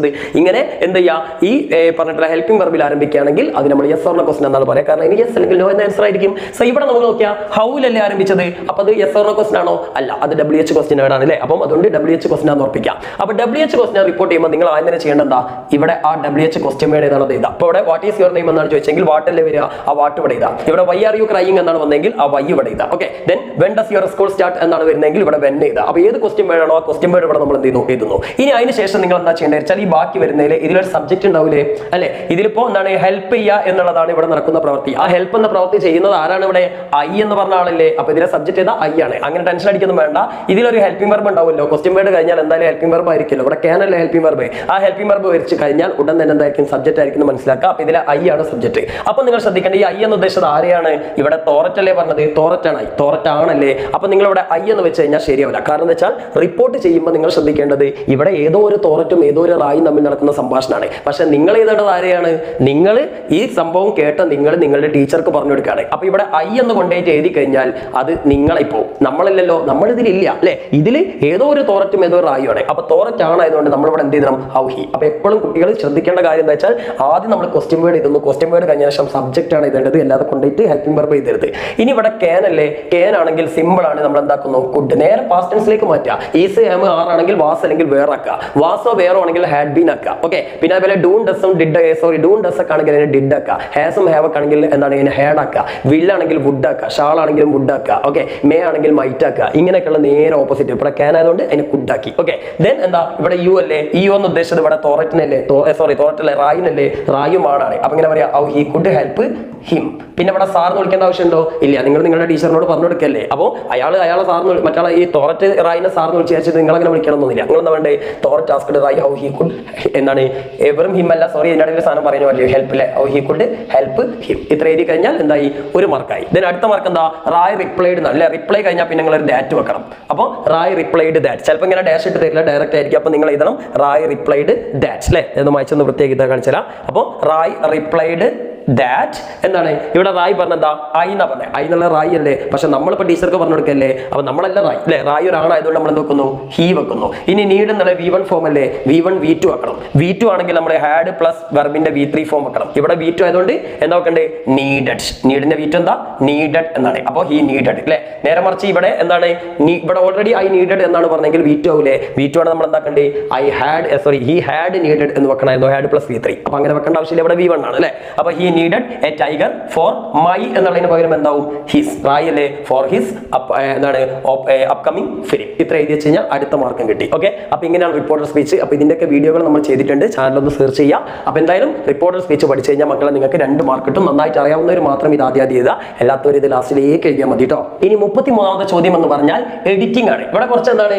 ഇറേഴ്സ്, തെറ്റുകൾ ഉണ്ടാവും. അത് നിങ്ങളോട് എഡിറ്റ് ചെയ്യാനാണ് പറഞ്ഞത്. അപ്പൊ എഡിറ്റ് ചെയ്യേണ്ട വാക്കുകൾ ഒന്നുകിൽ ഇതേമാതിരി അണ്ടർലൈൻ ചെയ്തിട്ട് തരും, അതല്ലെങ്കിൽ നിങ്ങൾക്ക് എങ്ങനെ തരും, നിങ്ങൾക്ക് ബോൾഡ് ആക്കിയിട്ട് തരും, ഏതെങ്കിലും രീതിയിൽ തരും. അപ്പൊ നിങ്ങൾ ഇതിന്റെ ആൻസർ ചെയ്തുമ്പോൾ വളരെ ശ്രദ്ധിക്കണം. ഇപ്പൊ ഇതിന്റെ അതേപോലെ തന്നെ നമുക്ക് എന്താണ്, ഇപ്പം 32ാമത്തെ ചോദ്യം നമ്മൾ എഴുതുന്നത് എങ്ങനെയാണ്, 32 എന്ന് മാർജിൻ അവിടെ ഇട്ടിട്ട് എ, 32ൽ എ എന്നിട്ട് എ ആൻസർ എഴുതുന്നു, ബി എന്നിട്ട് ആൻസർ എഴുതുന്നു. അപ്പൊ കുട്ടികൾ വളരെ ശ്രദ്ധിക്കണം. 32ൽ എ ഇവിടെ എഴുതിയതിനു ശേഷം 32ൽ ബി വേറെ പേജിൽ എഴുതി വെച്ച് കഴിഞ്ഞാൽ അത് ഒരിക്കലും റോങ് ആണ്, ഇറ്റ് ഈസ് റാങ്. അത് നിങ്ങൾക്ക് SLCക്ക് വലിയ പണി കിട്ടും, അത് നോക്കൂല. ഓക്കെ, അപ്പൊ ഒരിക്കലും അങ്ങനെ ചെയ്യരുത്. അപ്പൊ ഇവിടെ 33ാമത്തും അതേപോലെ തന്നെയാണ്. നമ്മുടെ മാർജിൻ വരയ്ക്കുന്നു, 33 എന്ന് ക്വസ്റ്റ്യൻ നമ്പർ ഇടുന്നു, ക്വസ്റ്റ്യൻ നമ്പർ ഇട്ടിട്ട് A question. Okay, A question. ഇവിടെ എന്താ, എ ക്വസ്റ്റ്യൻ ട്രീറ്റിംഗ് എന്നുള്ളതാണ് മിസ്റ്റേക്ക് അല്ലേ. അപ്പൊ ട്രീറ്റിംഗ് എന്നുള്ളതിന് വേറെ എന്താണ് വരിക, ഇവിടെ എന്താ നോക്കിയാൽ, I realised how reverently these animal actors were treated എന്നാണ് വരിക. അത് പാസീവ് വോയിസ് ആണ്. ഈ വാസ്, വേറെ, ഈസ്, ഇങ്ങനെയുള്ള ഹാസ്, ഇങ്ങനെ ഹെൽപ്പിംഗ് വെർബ് അല്ലേ. ആ ഹെൽപ്പിംഗ് വെർബുകൾക്ക് ശേഷം എന്താണ് ഇങ്ങനെ ഒരു ING ഫോം ആണ് നോർമലി വരില്ലേ. പക്ഷേ ഇത് പാസീവ് വോയിസ് ആവുന്ന സമയത്ത് അതിന് ട്രീറ്റഡ്. നമ്മൾ ഈ ഇതൊക്കെ പറയില്ലേ, കവിതയുടെ അപ്രീസിയേഷൻ ഒക്കെ എഴുതുമ്പോൾ എന്താണ്, lines written in early spring is a beautiful poem written by, written അല്ലേ. അപ്പൊ അങ്ങനെ ഒരു എന്താണ് ഒബ്ജക്റ്റിന് ഇമ്പോർട്ടൻസ് എടുത്ത് എഴുതുന്നതിനാണ് നമ്മൾ പാസീവ് വോയിസ് എന്ന് പറയുക. അതിനെക്കുറിച്ച് ഡീറ്റെയിൽ ആക്കാനൊന്നും ഇപ്പോൾ സമയമില്ല. ഉദാഹരണത്തിന് ഒരു പൂച്ച എലിയെ കൊന്നു എങ്ങനെ പറയാ, കാറ്റ് കിൽഡ് ദ റാറ്റ്. ഇങ്ങനെ പറഞ്ഞാൽ പൂച്ച എലിയെ കൊന്നുന്നായില്ലേ. എന്നാൽ എലി പൂച്ചയാൽ കൊല്ലപ്പെട്ടു എന്ന് പറഞ്ഞാലും സെയിം മീനിങ് അല്ലേ. പക്ഷെ നമ്മൾ എലിക്ക് ഇമ്പോർട്ടൻസ് കൊടുക്കണം. അപ്പൊ അതെങ്ങനെ പറയാ, rat was killed by the rat cat. Okay, അപ്പൊ കാറ്റിനാൽ എലി എന്ത് ചെയ്തു, കൊല്ലപ്പെട്ടു. അപ്പൊ നമ്മൾ എന്ത് ചെയ്ത്, റാറ്റ് വാസ് കിൽഡ് എന്നാക്കി. അപ്പൊ അങ്ങനെ ഒരു ഹെൽപ്പിംഗ് വെർബിന്റെ കൂടെ V3 ഉപയോഗിക്കുന്ന മെത്തേഡിനാണ് എന്തെന്ന് പറയാ, പാസീവ് വോയിസ് എന്ന് പറയാം. ആ മെത്തേഡ് അത് നിങ്ങൾക്ക് സാധാരണ ഈ എഡിറ്റിംഗിൽ വരാറുണ്ട്. അപ്പൊ മനസ്സിലാക്കുക, ഇങ്ങനെ ഒരു ഹെൽപ്പിംഗ് വെർബ് ഒക്കെ വന്നിട്ട് ഇങ്ങനെ ING അല്ലെങ്കിൽ വേറെ എന്താ സെന്റൻസ് എന്നുണ്ടെങ്കിൽ അപ്പൊ മനസ്സിലാക്കുക അവിടെ V3 ഫോം ആണ് നിങ്ങൾ വെക്കേണ്ടത്. അപ്പൊ അത്രയും മനസ്സിലാക്കിയാൽ മതി. അപ്പൊ ഇവിടെ എന്താ വരിക, ട്രീറ്റഡ്. ട്രീറ്റിന്റെ V3 ഫോം എന്താ വരിക, ട്രീറ്റഡ്. നിങ്ങൾ ഇങ്ങനെയാണ് ആൻസർ ചെയ്തത്. എ എന്നിട്ട് ആ മിസ്റ്റേക്ക് മാത്രം എഴുതിയാൽ മതി, വേറെ ഒന്നും നിങ്ങൾ ചെയ്യണ്ട. ഇനി ബി എന്നിട്ട് അടുത്ത ബി എന്നിട്ട് ഇവിടെ എന്താ, when I happen to saw. ഇവിടെ നിങ്ങൾ ശ്രദ്ധിക്കേണ്ടത് ടു എന്നുള്ള ഈ വാക്കിന് ഇൻഫിനിറ്റ് എന്ന് പറയും. ഓക്കെ, ഇൻഫിനിറ്റ് ഒരു വെർബിന്റെ മുന്നിൽ വന്നു കഴിഞ്ഞാൽ മനസ്സിലാക്കുക വെർബിന്റെ V1 ഉപയോഗിക്കാൻ പാടുള്ളൂ. അപ്പൊ സോ എന്ന് എഴുതരുത്, അതിന്റെ V1 ഫോം ഏതാ, സി അല്ലേ. അപ്പൊ ഇവിടെ ആൻസർ ചെയ്തേണ്ടത് സി. ഓക്കെ, ദെൻ അടുത്തത് എന്താണ്, നമ്മുടെ അടുത്ത ക്വസ്റ്റ്യൻ സി അല്ലെ. സി ഇതൊന്നും ഇതിനുള്ളിലേക്ക് എഴുതരുത് കേട്ടോ. ദെൻ സി എന്താണ് ഇവിടെ വന്നിട്ടുള്ളത്, ദ മെയിൻ ക്യാരക്ടേഴ്സ് എന്ന് വന്നിട്ടുണ്ട്. ഇവിടെ നിങ്ങൾക്ക് ക്യാരക്ടേഴ്സ് എന്നുള്ളതിനാണ് മിസ്റ്റേക്ക്. ഓക്കെ, അപ്പൊ നിങ്ങൾ നോക്കുക, വല്ല സ്പെല്ലിംഗ് മിസ്റ്റേക്ക് ഉണ്ടോ, അതൊക്കെ നോക്കണം. ചിലപ്പോൾ സ്പെല്ലിംഗ് മിസ്റ്റേക്ക് ഒക്കെ വരും. അപ്പൊ സ്പെല്ലിംഗ് മിസ്റ്റേക്ക് ഒന്നും തെറ്റില്ല അല്ലേ, ഇത് തന്നെയാണ് സ്പെല്ലിംഗ്. അപ്പൊ അത് കറക്റ്റ് ആണ്. അപ്പൊ ഇവിടെ എന്താ പ്രശ്നം നോക്കുക, the main characters in this film was. അങ്ങനെ പറയൂ, ഇതിലെ പ്രധാന കഥാപാത്രങ്ങളായിരുന്നു എന്നാണ് പറയുന്നതെങ്കിൽ ഇവിടെ വാസ് അല്ല, ഇവിടെ വേറാണ് വരിക. പക്ഷെ വാസിന് മിസ്റ്റേക്ക് ഇല്ലല്ലോ. മിസ്റ്റേക്ക് ഉണ്ടെങ്കിൽ ഇവിടെ അണ്ടർലൈൻ ചെയ്യണ്ടേ, അവിടെ മിസ്റ്റേക്ക് ഇല്ല. അപ്പൊ ഇവിടെ മിസ്റ്റേക്ക് ഇല്ലെങ്കിൽ ഇവിടെയാണല്ലോ മിസ്റ്റേക്ക്. ക്യാരക്ടേഴ്സ് എന്ന് പറയോ, ഇല്ല, ഒറ്റ ആളുള്ളൂ. കാരണം എന്താ, വാസ് ലാർജ് ഡോഗ്, ഒരു നായ, ഒറ്റ ഒന്നല്ലേ ഉള്ളൂ. അപ്പൊ ഇവിടെ ക്യാരക്ടേഴ്സ് എന്ന് പറയോ, ഇല്ല, ക്യാരക്ടർ അല്ലെ. അപ്പൊ ആൻസർ ആയിട്ട് എഴുതേണ്ടത് ക്യാരക്ടർ അല്ലെ. ക്യാരക്ടർ എന്ന് എഴുതിയാൽ അടുത്തതായി സി ക്വസ്റ്റ്യൻ ആയി. ഇനി ഡി ആണ് അല്ലെ. ഡി ഏതാ പറഞ്ഞത്, I reached the studio for find. അപ്പൊ അവിടെ നിങ്ങൾ മനസ്സിലാക്കേണ്ടത് എന്താണ്, ഇവിടെ ഫോർ എന്ന് പറഞ്ഞാൽ വേണ്ടിയതാണ്. 4 ആണ് വരുന്നെങ്കിൽ ഇവിടെ ഫൈൻഡിങ് എന്ന് വരുന്നതായിരുന്നു. ഒരു വെർബിന്റെ മുന്നിൽ 4 വരികയാണെങ്കിൽ ING ഫോമിലാണ് അവസാനിക്കേണ്ടത്. പക്ഷെ ഇവിടെ ഫൈൻഡ് ഔട്ട് എന്നല്ലേ പറഞ്ഞിട്ടുള്ളൂ. അപ്പം V1 വരണമെന്നുണ്ടെങ്കിൽ ഏത് വരണം, 2 വരണ്ടേ അല്ലെ. വേറെ തന്നെ ഒരു കൂടെ അത് മനസ്സിലാക്കിയ ആൾക്ക് ഇവിടെ പെട്ടെന്ന് കിട്ടും. അപ്പൊ എന്താ, I reached the studio to find out that എന്ന് വേണ്ടി, ഇത് കണ്ടെത്താൻ. അപ്പൊ ഇവിടെ ആൻസർ എന്താണ്, 2. ഓക്കെ, നിങ്ങളിവിടെ മനസ്സിലാക്കുക. ഫോർ എന്ന പ്രിപ്പോഷൻ വന്നാൽ അതിന് ശേഷം വരുന്ന വെർബ് ING ഫോമിലായിരിക്കും. അതേപോലെ ടു എന്ന പ്രിപ്പോഷൻ വന്നാൽ അതിന് ശേഷം വരുന്ന വെർബ് V1 ഫോമിലായിരിക്കും. ഇതൊക്കെ മനസ്സിലാക്കി, ഇതൊക്കെ എഡിറ്റിംഗിൽ സ്ഥിരമായിട്ട് ചോദിക്കുന്ന മിസ്റ്റേക്കുകളാണ് കേട്ടോ. അപ്പം ഇതൊക്കെ മനസ്സിലാക്കി വെച്ചാൽ എഡിറ്റിംഗിലെ മാർക്ക് നിങ്ങൾക്ക് ഈസി ആയിട്ട് കിട്ടും. പിന്നെ എഡിറ്റിംഗ് ചെയ്യുമ്പോൾ ശ്രദ്ധിക്കേണ്ടത് ക്വസ്റ്റ്യൻ നമ്പർ മാത്രം ഇപ്പുറത്തേക്ക് ഇടുക. ABCD ഒക്കെ മാർജിന്റെ ഉള്ളിലേക്ക് അങ്ങോട്ടേക്കാണ് ഇടേണ്ടത്. അതൊരിക്കലും ഇവിടെ കൊണ്ടുപോയിട്ട് ABCD ഇടരുത്. അതേപോലെ തന്നെ ആദ്യം B ഇട്ടിട്ട് പിന്നെ A ഇടുക, പിന്നെ D ഇടുക, പിന്നെ C ഇടുക, ഇങ്ങനെ ഇട്ട് കഴിഞ്ഞാലും ഇറ്റ് ഈസ് റോങ്. അതൊന്നും എഴുതരുത്. SLC പരീക്ഷയ്ക്ക് അതിനൊന്നും മാർക്ക് കിട്ടില്ല. അങ്ങനെ ഒന്നും ചെയ്യരുത്. പിന്നെ അതേപോലെ ചില കുട്ടികൾ ഇവിടെ Aയും B എഴുതും, പിന്നെ Cയും Dയും വേറെ പേജ് കൊണ്ടുപോയിട്ട് ചെയ്തും. അങ്ങനെ ഒന്നും എഴുതരുത്. അതൊക്കെ എന്താണ് ഈ എക്സാമിന്റെ തിയറിക്ക് എതിരാണ്, അല്ലെങ്കിൽ നിയമങ്ങൾക്കെതിരാണ്. അങ്ങനെ ഒന്നും ചെയ്യരുത് കേട്ടോ. ഇനി മക്കളെ 34ാമത്തെ ചോദ്യം ഞാൻ നേരത്തെ പറഞ്ഞ ഫ്രേസൽ വെർബുകളാണ് അല്ലേ. കറക്റ്റ് ആയിട്ടുള്ള സ്യൂട്ടബിൾ ആയിട്ടുള്ള ഫ്രേസൽ വെർബ് 4 മാർക്കിൽ സ്ഥിരമായിട്ട് ചോദിക്കുന്നതാണ്. അപ്പോൾ ആദ്യം തന്നെ നിങ്ങൾ നോക്കേണ്ടത്, നിങ്ങൾക്ക് ഇവിടെ ബ്രാക്കറ്റിലെ ഫ്രേസൽ വെർബുകൾ തന്നിട്ടുണ്ടാവും. അതിന്റെ മീനിങ് നമ്മൾ വീട്ടിൽ നിന്ന് പഠിക്കണം, അല്ലെങ്കിൽ റിസ്ക് ആണ് കേട്ടോ. അപ്പോൾ സാധാരണ ചോദിക്കുന്ന ചില ഫ്രേസൽ വെർബുകളുടെ മീനിങ്ങുകളൊക്കെ നമ്മൾ ഓൾറെഡി വീഡിയോ ചെയ്തിട്ടുണ്ട്, 2-3 വീഡിയോ ചെയ്തിട്ടുണ്ട്. ആ വീഡിയോകളൊക്കെ കണ്ടാൽ നിങ്ങൾക്ക് മനസ്സിലാവും. അതൊക്കെ ഒന്ന് കണ്ടു നോക്കുക. ദെൻ അല്ലെങ്കിൽ നിങ്ങൾക്ക് ചിലപ്പോൾ സ്കൂളിൽ നിന്ന് കൈ തന്നിട്ടുണ്ടാവും, പഠിച്ചു വെക്കുക. സോ ഇവിടെ ടേൺ അപ്പ് എന്ന് പറഞ്ഞാൽ അപ്പിയർ, അതായത് പ്രത്യക്ഷപ്പെടുക എന്നാണ് അർത്ഥം. പുട്ട് ഓൺ എന്ന് പറഞ്ഞു കഴിഞ്ഞാൽ വസ്ത്രം ധരിക്കുക, ഞാൻ നേരത്തെ പറഞ്ഞു. പിന്നെ കം അക്രോസ് എന്ന് പറഞ്ഞാൽ ഫൈൻഡ് അൺഎക്സ്പെക്ടഡ്ലി, അതായത് അവിചാരിതമായി കാണുക അല്ലെങ്കിൽ കണ്ടുമുട്ടുക, കാണുക എന്ന് മനസ്സിലാക്കിയാൽ മതി. പിന്നെ മേക്ക് ഔട്ട് എന്ന് പറഞ്ഞാൽ അണ്ടർസ്റ്റാൻഡ്, മനസ്സിലാക്കുക എന്നാണ്. ഗിവ് അവേ എന്ന് പറഞ്ഞാൽ നിങ്ങൾക്കറിയാം, യൂട്യൂബ് ഒക്കെ കാണുന്നവർക്കറിയാം, സമ്മാനം കൊടുക്കുക അല്ലെങ്കിൽ വിതരണം ചെയ്യാന്നൊക്കെ അർത്ഥം, ഡിസ്ട്രിബ്യൂട്ട് ചെയ്യുക അല്ലേ. ഇനി നമുക്ക് തന്നിരിക്കുന്ന പാരഗ്രാഫ് ഒന്ന് വായിച്ചു നോക്കാം. Okay, before I could dash anything A strange thing happened. എനിക്ക് എന്തോ സംഭവിക്കുന്നതിന് മുമ്പേ എന്താണ് ഒരു വിചിത്രമായ കാര്യം സംഭവിച്ചു എന്നാണ് പറഞ്ഞത്. അപ്പൊ ഇവിടെ നമുക്ക് ഇതിലേക്ക് നോക്കിക്കഴിഞ്ഞാൽ എനിക്ക് തോന്നുന്നു ഏറ്റവും സ്യൂട്ടബിൾ ആയിട്ടുള്ളത് before I could make out anything എന്നാണ് അല്ലേ. എനിക്ക് എന്തെങ്കിലും മനസ്സിലാക്കാൻ കഴിയുന്നതിന് മുമ്പേ. മേക്ക് ഔട്ട് എന്നതിന്റെ അർത്ഥം മനസ്സിലാക്കുന്നില്ലേ. അപ്പോൾ നമുക്കിത് വായിച്ചു നോക്കിയാൽ ഇതിന്റെ അർത്ഥങ്ങൾ അറിയാത്തവൻ എന്തായാലും ഉത്തരം കിട്ടൂല കേട്ടോ. അർത്ഥങ്ങൾ അറിയണം. അപ്പൊ എനിക്ക് എന്തെങ്കിലും മനസ്സിലാക്കാൻ കഴിയുന്നതിന് മുമ്പ് ഒരു വിചിത്രമായ കാര്യം സംഭവിച്ചു എന്നുള്ളതാണ് ഏറ്റവും നല്ലത്. അപ്പൊ before I could make out എന്നുള്ളതാണ് അവിടെ സ്യൂട്ടബിൾ. അപ്പൊ ഇതും നിങ്ങൾ ആൻസർ ചെയ്യുമ്പോൾ 34 എന്നിടുക, A എന്നിടുക, മേക്ക് ഔട്ട്. ഓക്കെ, ആൻസർ എഴുതുന്നു. ഇനി അടുത്ത ബി ക്വസ്റ്റ്യൻ. ഓക്കെ, അടുത്ത സി ഒന്ന് എഴുതരുത്, ബി തന്നെ എഴുതണം കേട്ടോ. ബി എന്ന് എഴുതുക. എന്താണ് എ ഡോർഫ് ഡാഷ് ഫ്രം നൗവെയർ. എവിടെ നിന്നോ ഒരു കുള്ളനായ മനുഷ്യൻ എന്തായി പ്രത്യക്ഷപ്പെട്ടു എന്നല്ലേ. അപ്പൊ ഏതാ ടേണപ്പ്. അപ്പൊ രണ്ടാമത്തെ ടേണപ്പ് അത് എഴുതി അല്ലെ. ദെൻ മൂന്നാമത്തെ ഈ had dash A dog hairy dog skin. അവൻ ഒരു ഡോഗിന്റെ സ്കിൻ കൊണ്ടുള്ള ഒരു രോമാവൃതമായ ഒരു കുപ്പായം ധരിച്ചിരുന്നു എന്നല്ലേ. ധരിക്കുക എന്നുള്ള എന്താ പറയാ പുട്ടോൺ. അപ്പൊ മൂന്നാമത്തെ പുട്ടോൺ. ദെൻ അടുത്ത I have never dash such A scene in my life. ഞാൻ എന്റെ ജീവിതത്തിൽ ഒരിക്കലും അത്തരത്തിലുള്ള ഒരു ദൃശ്യം കണ്ടിട്ടില്ല എന്ന്. കാണുക എന്നുള്ളതിന് ഏതാ കമ്മക്രോസ്. അപ്പൊ ഡി കമ്മക്രോസ്. അപ്പോൾ ഇങ്ങനെ എഴുതി കഴിഞ്ഞാൽ ആ മാർക്ക് ഫുൾ കിട്ടി. ഓക്കെ അല്ലേ. ഈ 35ാമത്തെ ക്വസ്റ്റ്യൻ കൃത്യമായിട്ട് ഇവിടെ കുറച്ച് പ്രിപ്പോസിഷൻസ്, അതേപോലെ കൺജക്ഷൻസ്, ആർട്ടിക്കിൾസ്, ഇങ്ങനെയുള്ള കുറെ കുറച്ചക്കരങ്ങൾ തന്നിട്ടുണ്ട്. അത് കൃത്യമായ സ്ഥലത്ത് പൂരിപ്പിക്കാനാണ്. അത് ഞാനിപ്പോൾ പറയുന്നില്ല, കാരണം നിങ്ങളുടെ പാഠപുസ്തകത്തിൽ ഏതെങ്കിലും ഒരു പാരഗ്രാഫ് ആയിരിക്കും. ടെക്സ്റ്റ് ബുക്ക് ശരിക്കും വായിക്കുന്നവർക്ക് കൃത്യമായിട്ട് ആൻസർ ചെയ്താൽ കഴിയും. അപ്പോൾ അത് കുറെ കുട്ടികൾ എഴുതുന്നതായിരിക്കും, ബാക്കിയുള്ളവർ കറക്കി കുത്തിയാൽ തന്നെ കുറെ ശരിയാവുന്ന ഒരു സാധനമാണ്. ഇത് തന്നെ വരാൻ ചാൻസ് ഇല്ല, അതുകൊണ്ടാണ് ഇത് പറയാത്ത. വെറുതെ ഗ്രാമർ ഒന്നല്ല, ഇത് ഗ്രാമർ എന്നൊന്നും പറയാൻ പറ്റില്ല. അപ്പോൾ നിങ്ങളിത് വായിച്ചാൽ തന്നെ കിട്ടും. ഓരോ പ്രിപ്പോഷനും വെക്കേണ്ട കറക്റ്റ് സ്ഥലങ്ങൾ മനസ്സിലാക്കി അതിന് അർത്ഥങ്ങൾ അറിയാവുന്നതിന് ഈസി ആയിട്ട് ഇതിന് ആൻസർ കിട്ടും. ഓക്കെ, അപ്പോൾ അതവിടെ വരിക. ഇനി 36ാമത്തേക്ക് കിടക്കാം. 36 മക്കളെ ഒരു കൃത്യമായ ഗ്രാമറാണ്. അത് ക്ലിയർ ആയിട്ട് നിങ്ങൾ പഠിച്ചു കഴിഞ്ഞാൽ നിങ്ങൾക്ക് ഒരു 5 മാർക്ക് സ്കോർ ചെയ്യാൻ പറ്റും. ഇവിടെ കണ്ടില്ലേ, 5 മാർക്കിന് എന്താണ് 5 ഗ്രാമറുകളാണ് നിങ്ങൾക്ക് ഇവിടെ ഉള്ളത്. അതിൽ മിക്കവാറും ഫസ്റ്റ് തന്നെ നിങ്ങൾക്ക് വരും എന്താ ഒരു ക്വസ്റ്റ്യൻ ടാഗ് ആയിരിക്കും. ക്വസ്റ്റ്യൻ ടാഗ് ആണെന്ന് ഇങ്ങനെ മനസ്സിലാവുക. ഇതുപോലെ ഒരു സ്റ്റേറ്റ്മെന്റ് തന്നിട്ട് ഒരു കോമ, ഇവിടെ കണ്ടില്ല ഒരു കോമ ഇട്ടിട്ട് ഒരു ക്വസ്റ്റ്യൻ മാർക്ക് വന്നാൽ അപ്പോൾ ഉറപ്പിക്കാതെ ക്വസ്റ്റ്യൻ ടാഗ് ആണെന്ന്. ഇതിന്റെ ഉത്തരവ് നിങ്ങൾ ഒരിക്കലും ഈ പാരഗ്രാഫ് ഇരിക്കരുത്. പല കുട്ടികളും ഇപ്പൊ നമ്മൾ പറഞ്ഞ ഈ ലാസ്റ്റത്തെ ക്വസ്റ്റ്യൻസിനൊക്കെ എന്താ ചെയ്യുക, പേജ് നമ്പർ തയ്ക്കാൻ വേണ്ടി കുറെ പേജ് തയ്ക്കാൻ വേണ്ടിയിട്ട് ഈ പാരഗ്രാഫ് എഴുതി വെക്കുന്നത് കാണാം. അങ്ങനെ എഴുതി വെച്ചാൽ തന്നെ അവൻ ഭൂലോക മണ്ഡലാന്ന് വേണ്ടി ടീച്ചർക്ക് മനസ്സിലാവും. കാരണം കൃത്യമായിട്ട് ഈ ABCD ഇവിടൊക്കെ കൊടുത്തതിന് ആൻസർ മാത്രമേ ഇതാണ് സമയം ലാഭിക്കാൻ വേണ്ടിയിട്ടാണ്. നിങ്ങൾക്ക് സമയം തികയില്ല, അല്ലെങ്കിൽ സമയം തികയില്ല. അപ്പോൾ ഇത് മൊത്തം എഴുതി വെക്കുന്ന ഒരുത്തന് ഒരു ബുദ്ധി ഇല്ല എന്നുള്ളത് അപ്പം തന്നെ മനസ്സിലാവും. കാരണം അവന് വേറെ എഴുതാൻ സമയം ഇഷ്ടംപോലെ സമയമുള്ളതുകൊണ്ടാണ് അവന് ഇത്രയും സാധനങ്ങൾ എഴുതി വെച്ചതെന്ന് മനസ്സിലാവും. അപ്പോൾ അതുകൊണ്ട് അത്തരത്തിലുള്ള മണ്ടത്തരങ്ങൾ എഴുതരുത്. അങ്ങനത്തെ മണ്ടത്തരങ്ങൾ കാണിച്ചാൽ നിങ്ങൾക്ക് ഉള്ള മാർക്കും കൂടി ഇല്ലാതാവുകയുള്ളൂ. അപ്പോൾ ഒരിക്കലും ഇതൊന്നും നിങ്ങൾ എഴുതി വെക്കരുത്, പകരം ആൻസർ മാത്രം ചെയ്യാം. ഓക്കെ, അപ്പോൾ 36ാമത്തെ ചോദ്യത്തിന് 36 നമ്പർ ഇടുന്നു. എന്നിട്ട് ഇതേപോലെ തന്നെ ആദ്യം A തന്നെ എഴുതണം, ABCD ആ പാറ്റേൺ തന്നെ എഴുതണം, ഓർഡർ മാറ്റരുത്. അപ്പോൾ ഈ ഫസ്റ്റത്തെ ക്വസ്റ്റ്യൻ ടാഗ് ആണ് നമുക്ക് മനസ്സിലായി. ക്വസ്റ്റ്യൻ ടാഗ് ആണെങ്കിൽ ആദ്യം നമുക്ക് നോക്കേണ്ടത് തന്നിരിക്കുന്ന ഈ ഒരു സ്റ്റേറ്റ്മെന്റിൽ ഹെൽപ്പിംഗ് വെർബ് ഉണ്ടോ നോക്കണം അല്ലേ. നമ്മൾ നേരത്തെ ഈസിയാമാർ എന്നൊക്കെ അല്ലേ. അപ്പോൾ ഇതിൽ നോക്കുമ്പോൾ ഇതിൽ ഹെൽപ്പിംഗ് വെർബ് കാണുന്നില്ല മക്കളെ അല്ലേ. അപ്പോൾ ഹെൽപ്പിംഗ് വെർബ് ഇല്ലാത്ത 3 സെന്റൻസുകളോ ഏതാ ആ സെന്റൻസിലെ വെർബ് V1 അല്ലെങ്കിൽ S1 അതല്ലെങ്കിൽ V2 ആണെങ്കിൽ അതിൽ എന്തുണ്ടാവില്ല, ഹെൽപ്പിംഗ് വെർബ് ഉണ്ടാവില്ല. അപ്പം നമ്മുടെ സെന്റൻസിലെ വെർബ് V1 ആണെങ്കിൽ നമ്മൾ ഹെൽപ്പിംഗ് വെർബ് ആയിട്ട് ഡു ഉപയോഗിക്കണം. സെന്റൻസിലെ വെർബ് S1 ആണെങ്കിൽ ഹെൽപ്പിംഗ് വെർബ് ആയിട്ട് ഡസ് ഉപയോഗിക്കണം. സെന്റൻസിലെ വെർബ് V2 ആണെങ്കിൽ ഹെൽപ്പിംഗ് വെർബ് ആയിട്ട് ഡിഡ് ഉപയോഗിക്കണം. ഇതാണ് മെത്തേഡ് അല്ലേ. നേരെ മറിച്ച് ഇവിടെ നിങ്ങൾക്ക് ഒരു ഈസ് ഒക്കെ ഉണ്ടെങ്കിൽ നമുക്ക് അവിടെ ഈസ് ഇൻഡ് ഇടാമായിരുന്നു. ഇവിടെ ആർ ഉണ്ടെങ്കിൽ നമുക്ക് ആർ ഇൻഡ് ഇടാമായിരുന്നു. ഇവിടെ എന്താ വില്ല് ഉണ്ടെങ്കിൽ അവിടെ വോണ്ട് ഇടാമായിരുന്നു. ഇവിടെ ക്യാൻ ഉണ്ടെങ്കിൽ അവിടെ ക്യാൻഡ് ഇടാമായിരുന്നു. ഇവിടെ ഡു ഉണ്ടെങ്കിൽ അവിടെ ഡോണ്ട് ഇടാമായിരുന്നു അല്ലേ. ഒക്കെ എളുപ്പമായിരുന്നു. പക്ഷെ ഇവിടെ ഒരു ഹെൽപ്പിംഗ് വെർബും വന്നിട്ടില്ല. അപ്പൊ നമ്മൾ നോക്കേണ്ടത് ഇതിലെ വെർബ് V1 ആണോ S1 ആണോ V2 ആണോ. ഇത് വളരെ ശ്രദ്ധിക്കണേ. സോ ഇവിടെ നോക്കുമ്പോൾ ഇതിലെ വെർബ് ലോസ്റ്റ് എന്നുള്ളതിലെ ലോസ് എന്നതിന്റെ V2 ഫോം ആണ് ലോസ്റ്റ്. അപ്പൊ നമ്മൾ ഏതെടുക്കേണ്ടത് ഡിഡ് എടുക്കണം. അപ്പൊ നമ്മൾ എഴുതുന്ന ആൻസറിൽ ഡിഡ് എന്ന് എഴുതി. ഓക്കെ, ഡിഡ് സ്മോൾ ലെറ്ററിൽ എഴുതണം. ക്വസ്റ്റ്യൻ ടാഗ് ആണ്. ക്വസ്റ്റ്യൻ ടാഗിന്റെ first letter small small letter ആയിരിക്കും കേട്ടോ. ഡിഡ് എന്ന് എഴുതി. ഇനി ഈ സ്റ്റേറ്റ്മെന്റ് രണ്ടാമതായിട്ട് നിങ്ങൾ അപ്പോൾ ഹെൽപ്പിംഗ് വെർബ് നോക്കി, ഹെൽപ്പിംഗ് വെർബ് ഉണ്ടെങ്കിൽ ആ ഹെൽപ്പിംഗ് വെർബ് എഴുതണം. ഹെൽപ്പിംഗ് വെർബ് ഇല്ലെങ്കിൽ ഈ V1 ആണോ S1 ആണോ V2 ആണോ നോക്കിയിട്ട് അതിന് സ്യൂട്ടബിൾ ആയിട്ടുള്ള ഹെൽപ്പിംഗ് വെർബ് അവിടെ എഴുതണം. ഓക്കെ, ഇനി അടുത്ത് നിങ്ങൾ നോക്കേണ്ട എന്താണ്, ഈ തന്നിട്ടുള്ള സ്റ്റേറ്റ്മെന്റ് പോസിറ്റീവ് ആണോ നെഗറ്റീവ് ആണോ നോക്കണം. എന്താ ഈ പോസിറ്റീവ് നെഗറ്റീവ് നമ്മളെ വ്യത്യാസം? ഉദാഹരണത്തിന് ഞാൻ സ്കൂളിലേക്ക് പോകുന്നു, ഞാൻ സ്കൂളിലേക്ക് പോകുന്നില്ല. എന്താ വ്യത്യാസം? സ്കൂളിലേക്ക് പോകുന്നു എന്നുള്ളത് പോസിറ്റീവ് ആണ്, പോകുന്നില്ല എന്നുള്ളത് നെഗറ്റീവ് ആണ്. അപ്പം ഇല്ല അല്ല എന്ന അർത്ഥം വരികയാണെങ്കിൽ അത് നെഗറ്റീവ് ആണെന്ന് മനസ്സിലാക്കുക. അതിനെ സൂചിപ്പിക്കുന്ന ചില വാക്കുകളൊക്കെ ഇംഗ്ലീഷിലുണ്ട്. ഏതൊക്കെയാ? No, not, never, nothing, neither, ഇല്ല ഇങ്ങനെ പറഞ്ഞിട്ട് എന്നിൽ തുടങ്ങുന്ന കുറെ വാക്കുകളുണ്ട് നിങ്ങൾ കോമൺ ആയിട്ട് ഉപയോഗിക്കുന്നത്. പിന്നെ അതുകൂടാതെ സെൽഡം, റയർലി, ഹാർഡ്ലി എന്നൊക്കെ പറഞ്ഞ കുറെ വാക്കുണ്ട്, ഫ്യൂ, ലിറ്റിൽ ഒക്കെ. അതൊന്നും നിങ്ങൾ പഠിക്കേണ്ട, അത്രയൊന്നും വലിയ ക്വസ്റ്റ്യൻസ് ഒന്നും നിങ്ങൾക്ക് ഇവിടെ വരില്ല, PSC ഒക്കെ വരുള്ളൂ. ഇവിടെ നിങ്ങൾക്ക് നോ, നോട്ട്, നെവർ ഇങ്ങനെയൊക്കെയുള്ള സിമ്പിൾ ആയിട്ടുള്ള വാക്കുകൾ വരുള്ളൂ. അപ്പോൾ അതൊക്കെ ഒരു സെന്റൻസിൽ ഉണ്ടെങ്കിൽ അത് നെഗറ്റീവ് ആണെന്ന് മനസ്സിലാക്കുക.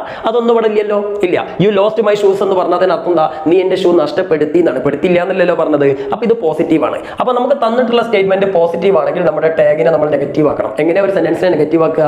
നെഗറ്റീവ് ആക്കാൻ സിമ്പിൾ ആണ്. ഹെൽപ്പിംഗ് വെർബിന്റെ കൂടെ നോട്ട് വെച്ച് കൊടുത്താൽ മതി അല്ലേ? ഇപ്പൊ നമുക്കറിയാം ഐ ആം എ പോലീസ് എന്നുള്ള നെഗറ്റീവ് ആക്കാൻ എങ്ങനെയാ? I am not a police. Then he will come with me എന്നുള്ളതിനെ നെഗറ്റീവ് ആക്കാൻ എങ്ങനെയാ? He will not come with me അല്ലേ? അപ്പൊ അങ്ങനെ എന്താണ്, എല്ലാത്തിനും ഒരു ഹെൽപ്പിംഗ് വെർബിന്റെ കൂടെ നോട്ട് വെച്ച് കൊടുത്തു കഴിഞ്ഞാൽ അത് നെഗറ്റീവ് ആയല്ലോ. സോ ഇവിടെയും ഹെൽപ്പിംഗ് വെർബിന്റെ കൂടെ നോട്ട് വെച്ചാൽ മതി. പക്ഷേ ഒരു പ്രശ്നമുണ്ട്, ക്വസ്റ്റ്യൻ ടാഗിൽ നോട്ട് ഒന്ന് കംപ്ലീറ്റ് ചെയ്തത് പകരം നമ്മൾ ഇൻറ്റ് എന്നാണ് ഇതാ. എന്താ ഇൻറ്റ്? അപ്പൊ ഇവിടെ ഡിഡിന്റെ കൂടെ ഇൻറ്റ് വെച്ചാൽ ഡിഡിൻറ്റ്. ഓക്കെ, ഈസിന്റെ കൂടെ വെച്ചാൽ ഈസിന്റെ. ആമിന്റെ നെഗറ്റീവ് ആറിന്റെ ആണ്, ശ്രദ്ധിക്കണം. അപ്പോൾ ഐ ആം എ പോലീസ് എന്നുള്ളതിന്റെ ടാഗ് എന്താ? ആറിന്റെ ഐ എന്നാണ്. ഐ ആം എന്നുള്ള തുടങ്ങുന്ന എല്ലാത്തിനും ആറിന്റെ ആണ്, ആറിന്റെ ഐ വരിക. ഐ ആം നോട്ട് ആണെങ്കിൽ അതിന്റെ പോസിറ്റീവ് ആം ഐ എന്നാണ് അതിന്റെ ടാഗ് വരിക കേട്ടോ. അത് ഓർത്ത് വെക്കുക. പിന്നെ അതുപോലെ ലെറ്റസ് എന്ന് തുടങ്ങുന്ന എല്ലാ ക്വസ്റ്റ്യൻ ടാഗിന്റെയും ടാഗ് എന്തായിരിക്കും? സ്റ്റേറ്റ്മെന്റിന്റെ ടാഗ് ഷാൾ ബി എന്നായിരിക്കും. ഇപ്പൊ let's play shall be, let's not do this shall be. ഒക്കത്തിനും ലെറ്റസ് തുടങ്ങുന്ന എല്ലാത്തിനും ഷാൾ ബി ആയിരിക്കും മനസ്സിലാക്കുക. ഐ ആം തുടങ്ങുന്നതിനൊക്കെ ആറിന്റെ ഐ ആണെന്ന് മനസ്സിലാക്കുക. അപ്പൊ ഇതിന്റെ ടാഗ് എന്താണ്? ഡിഡിന്റ് വെച്ചു. ഇനി ക്വസ്റ്റ്യൻ ടാഗിൽ ഒരു വേർഡും കൂടി ഉണ്ട്, ഇതിലെ സബ്ജക്ട്. അപ്പം മൂന്നാമതായിട്ട് നമ്മൾ നോക്കേണ്ടത് എന്താണ്? ഈ സ്റ്റേറ്റ്മെന്റിലെ സബ്ജക്ട്. സബ്ജക്ട് എന്തായാലും സ്റ്റേറ്റ്മെന്റിന്റെ സ്റ്റാർട്ടിംഗിൽ വരുന്നതായിരിക്കും യു അല്ലേ? ആ യു ഒരു നൗൺ ആണെങ്കിൽ നമ്മൾ അതിന് യോജിച്ച പ്രോനൗൺ ആക്കി മാറ്റണം. ഇവിടെ യുവിന് പകരം അരുൺ എന്നാണെങ്കിൽ അരുൺ ആണല്ലേ, ഇവിടെ ഹി എന്ന് വെക്കണമായിരുന്നു. ഇവിടെ ലീല എന്നാണെങ്കിൽ ലീല പെണ്ണല്ലേ, അപ്പൊ ഷീ എന്നാക്കണമായിരുന്നു. ഇവിടെ കൗ എന്നാണെങ്കിൽ കൗ ഒരു ജീവിയല്ലേ, അപ്പൊ ഇറ്റ് എന്നാക്കണമായിരുന്നു. ഇവിടെ ചിൽഡ്രൻ എന്നാണെങ്കിൽ കുറെ ആൾക്കാരില്ലേ, കുറെ ആൾക്കാരുണ്ടെങ്കിൽ ദേ എന്നാക്കണമായിരുന്നു. ഇവിടെ യു എന്നല്ലേ, യു ഒരാളുടെ പേരില്ല. I, we, you, he, she, it, they ഇതൊക്കെ പ്രോനൗൺസ് അല്ലേ. അപ്പൊ പ്രോനൗൺസ് ആണ് വരുന്നെങ്കിൽ പിന്നെ ഒന്നും നോക്കണ്ട, അതിന്റെ എഴുതിയാൽ മതി. അപ്പൊ ഇവിടെ യു ആയതുകൊണ്ട് യു. അപ്പൊ ആൻസർ എന്താ? ഡിഡിന്റെ യു. ക്വസ്റ്റ്യൻ മാർക്ക് ഇടണം, ക്വസ്റ്റ്യൻ മാർക്ക് ഇല്ലെങ്കിൽ മാർക്ക് കിട്ടൂല. ഓക്കെ, അപ്പൊ ഒന്നാമത്തെ ആൻസർ കിട്ടി, ഒരു മാർക്ക്. സിമ്പിൾ അല്ലേ? ക്വസ്റ്റ്യൻ ഒക്കെ നിങ്ങൾ പഠിച്ചിട്ടുണ്ടാവും വിചാരിക്കുന്നു, അതുകൊണ്ടാണ് ഞാൻ സ്പീഡിൽ റഫ് ആയിട്ട് പറഞ്ഞു പോവാണേ. ദെൻ അതിനുശേഷം പിന്നെ അടുത്തത് നമ്മുടെ സഹറ എന്തോ എന്ന് ചോദിച്ചു. അപ്പൊ നമ്മൾ ബി എന്ന് എഴുതാൻ പോവാണേ. അപ്പൊ എന്തോ ചോദിച്ചു, എന്താ നമുക്കറിയില്ല. അപ്പൊ നമ്മൾ മനസ്സിലാക്കേണ്ടത് രണ്ട് തരത്തിലുള്ള ക്വസ്റ്റ്യൻസ് ആണ്. ഏതാ? WH ക്വസ്റ്റ്യൻ ഉണ്ട്, യെസ് ഓർ നോ ക്വസ്റ്റ്യൻ ഉണ്ട്. ഇതിൽ ഏതാ സഹറ ചോദിച്ചതെന്ന് അറിയണമെങ്കിൽ താഴേക്ക് നോക്കണം. അലിയുടെ റിപ്ലൈ എന്താ പറഞ്ഞത്? ഐ ഡോണ്ട് നോ, എനിക്കറിയില്ല. But one thing for sure, പക്ഷെ ഒരു കാര്യം ഉറപ്പാണ്. I safely placed them in the gap between two boxes. എന്താ? ആ പെട്ടിയുടെ രണ്ട് ഗ്യാപ്പിലാണ് ഞാൻ വെച്ചെന്നുള്ളത് ഉറപ്പാണെന്ന് പറഞ്ഞു അല്ലേ? അതായത് അവിടെയാണ് ഞാൻ സേഫ് ആയിട്ട് വെച്ചതെന്ന് പറഞ്ഞു. സോ ഇവിടെ നമുക്ക് ചോദ്യം WH ക്വസ്റ്റ്യൻ ആണെന്ന് ഉറപ്പാണ്. കാരണം യെസ് ഓർ നോ ക്വസ്റ്റ്യൻ ആണെങ്കിൽ അവിടെ യെസ് എന്നോ നോ എന്നോ വരുമായിരുന്നു അല്ലേ? അതൊന്നും വന്നില്ലാത്ത സ്ഥിതിക്ക് ഇത് WH ക്വസ്റ്റ്യൻ ആണെന്ന് ഉറപ്പാക്കാം. അപ്പൊ നമുക്ക് ഇവിടെ ഒരു ക്ലൂ തന്നിട്ടുണ്ട്. എന്താ? ഞാൻ ഈ രണ്ട് ഗ്യാപ്പിലാണ് വെച്ചത്. അപ്പൊ എന്ത് ചോദിച്ചിട്ടുണ്ടാവും സഹറ? നീ അത് എവിടെയാ വെച്ചതെന്ന് ഉറപ്പുണ്ട്, അല്ലെങ്കിൽ എവിടെയാ വെച്ചതെന്ന് ചോദിച്ചിട്ടുണ്ടാവും അല്ലേ? അപ്പൊ എങ്ങനെ ചോദിക്കുക?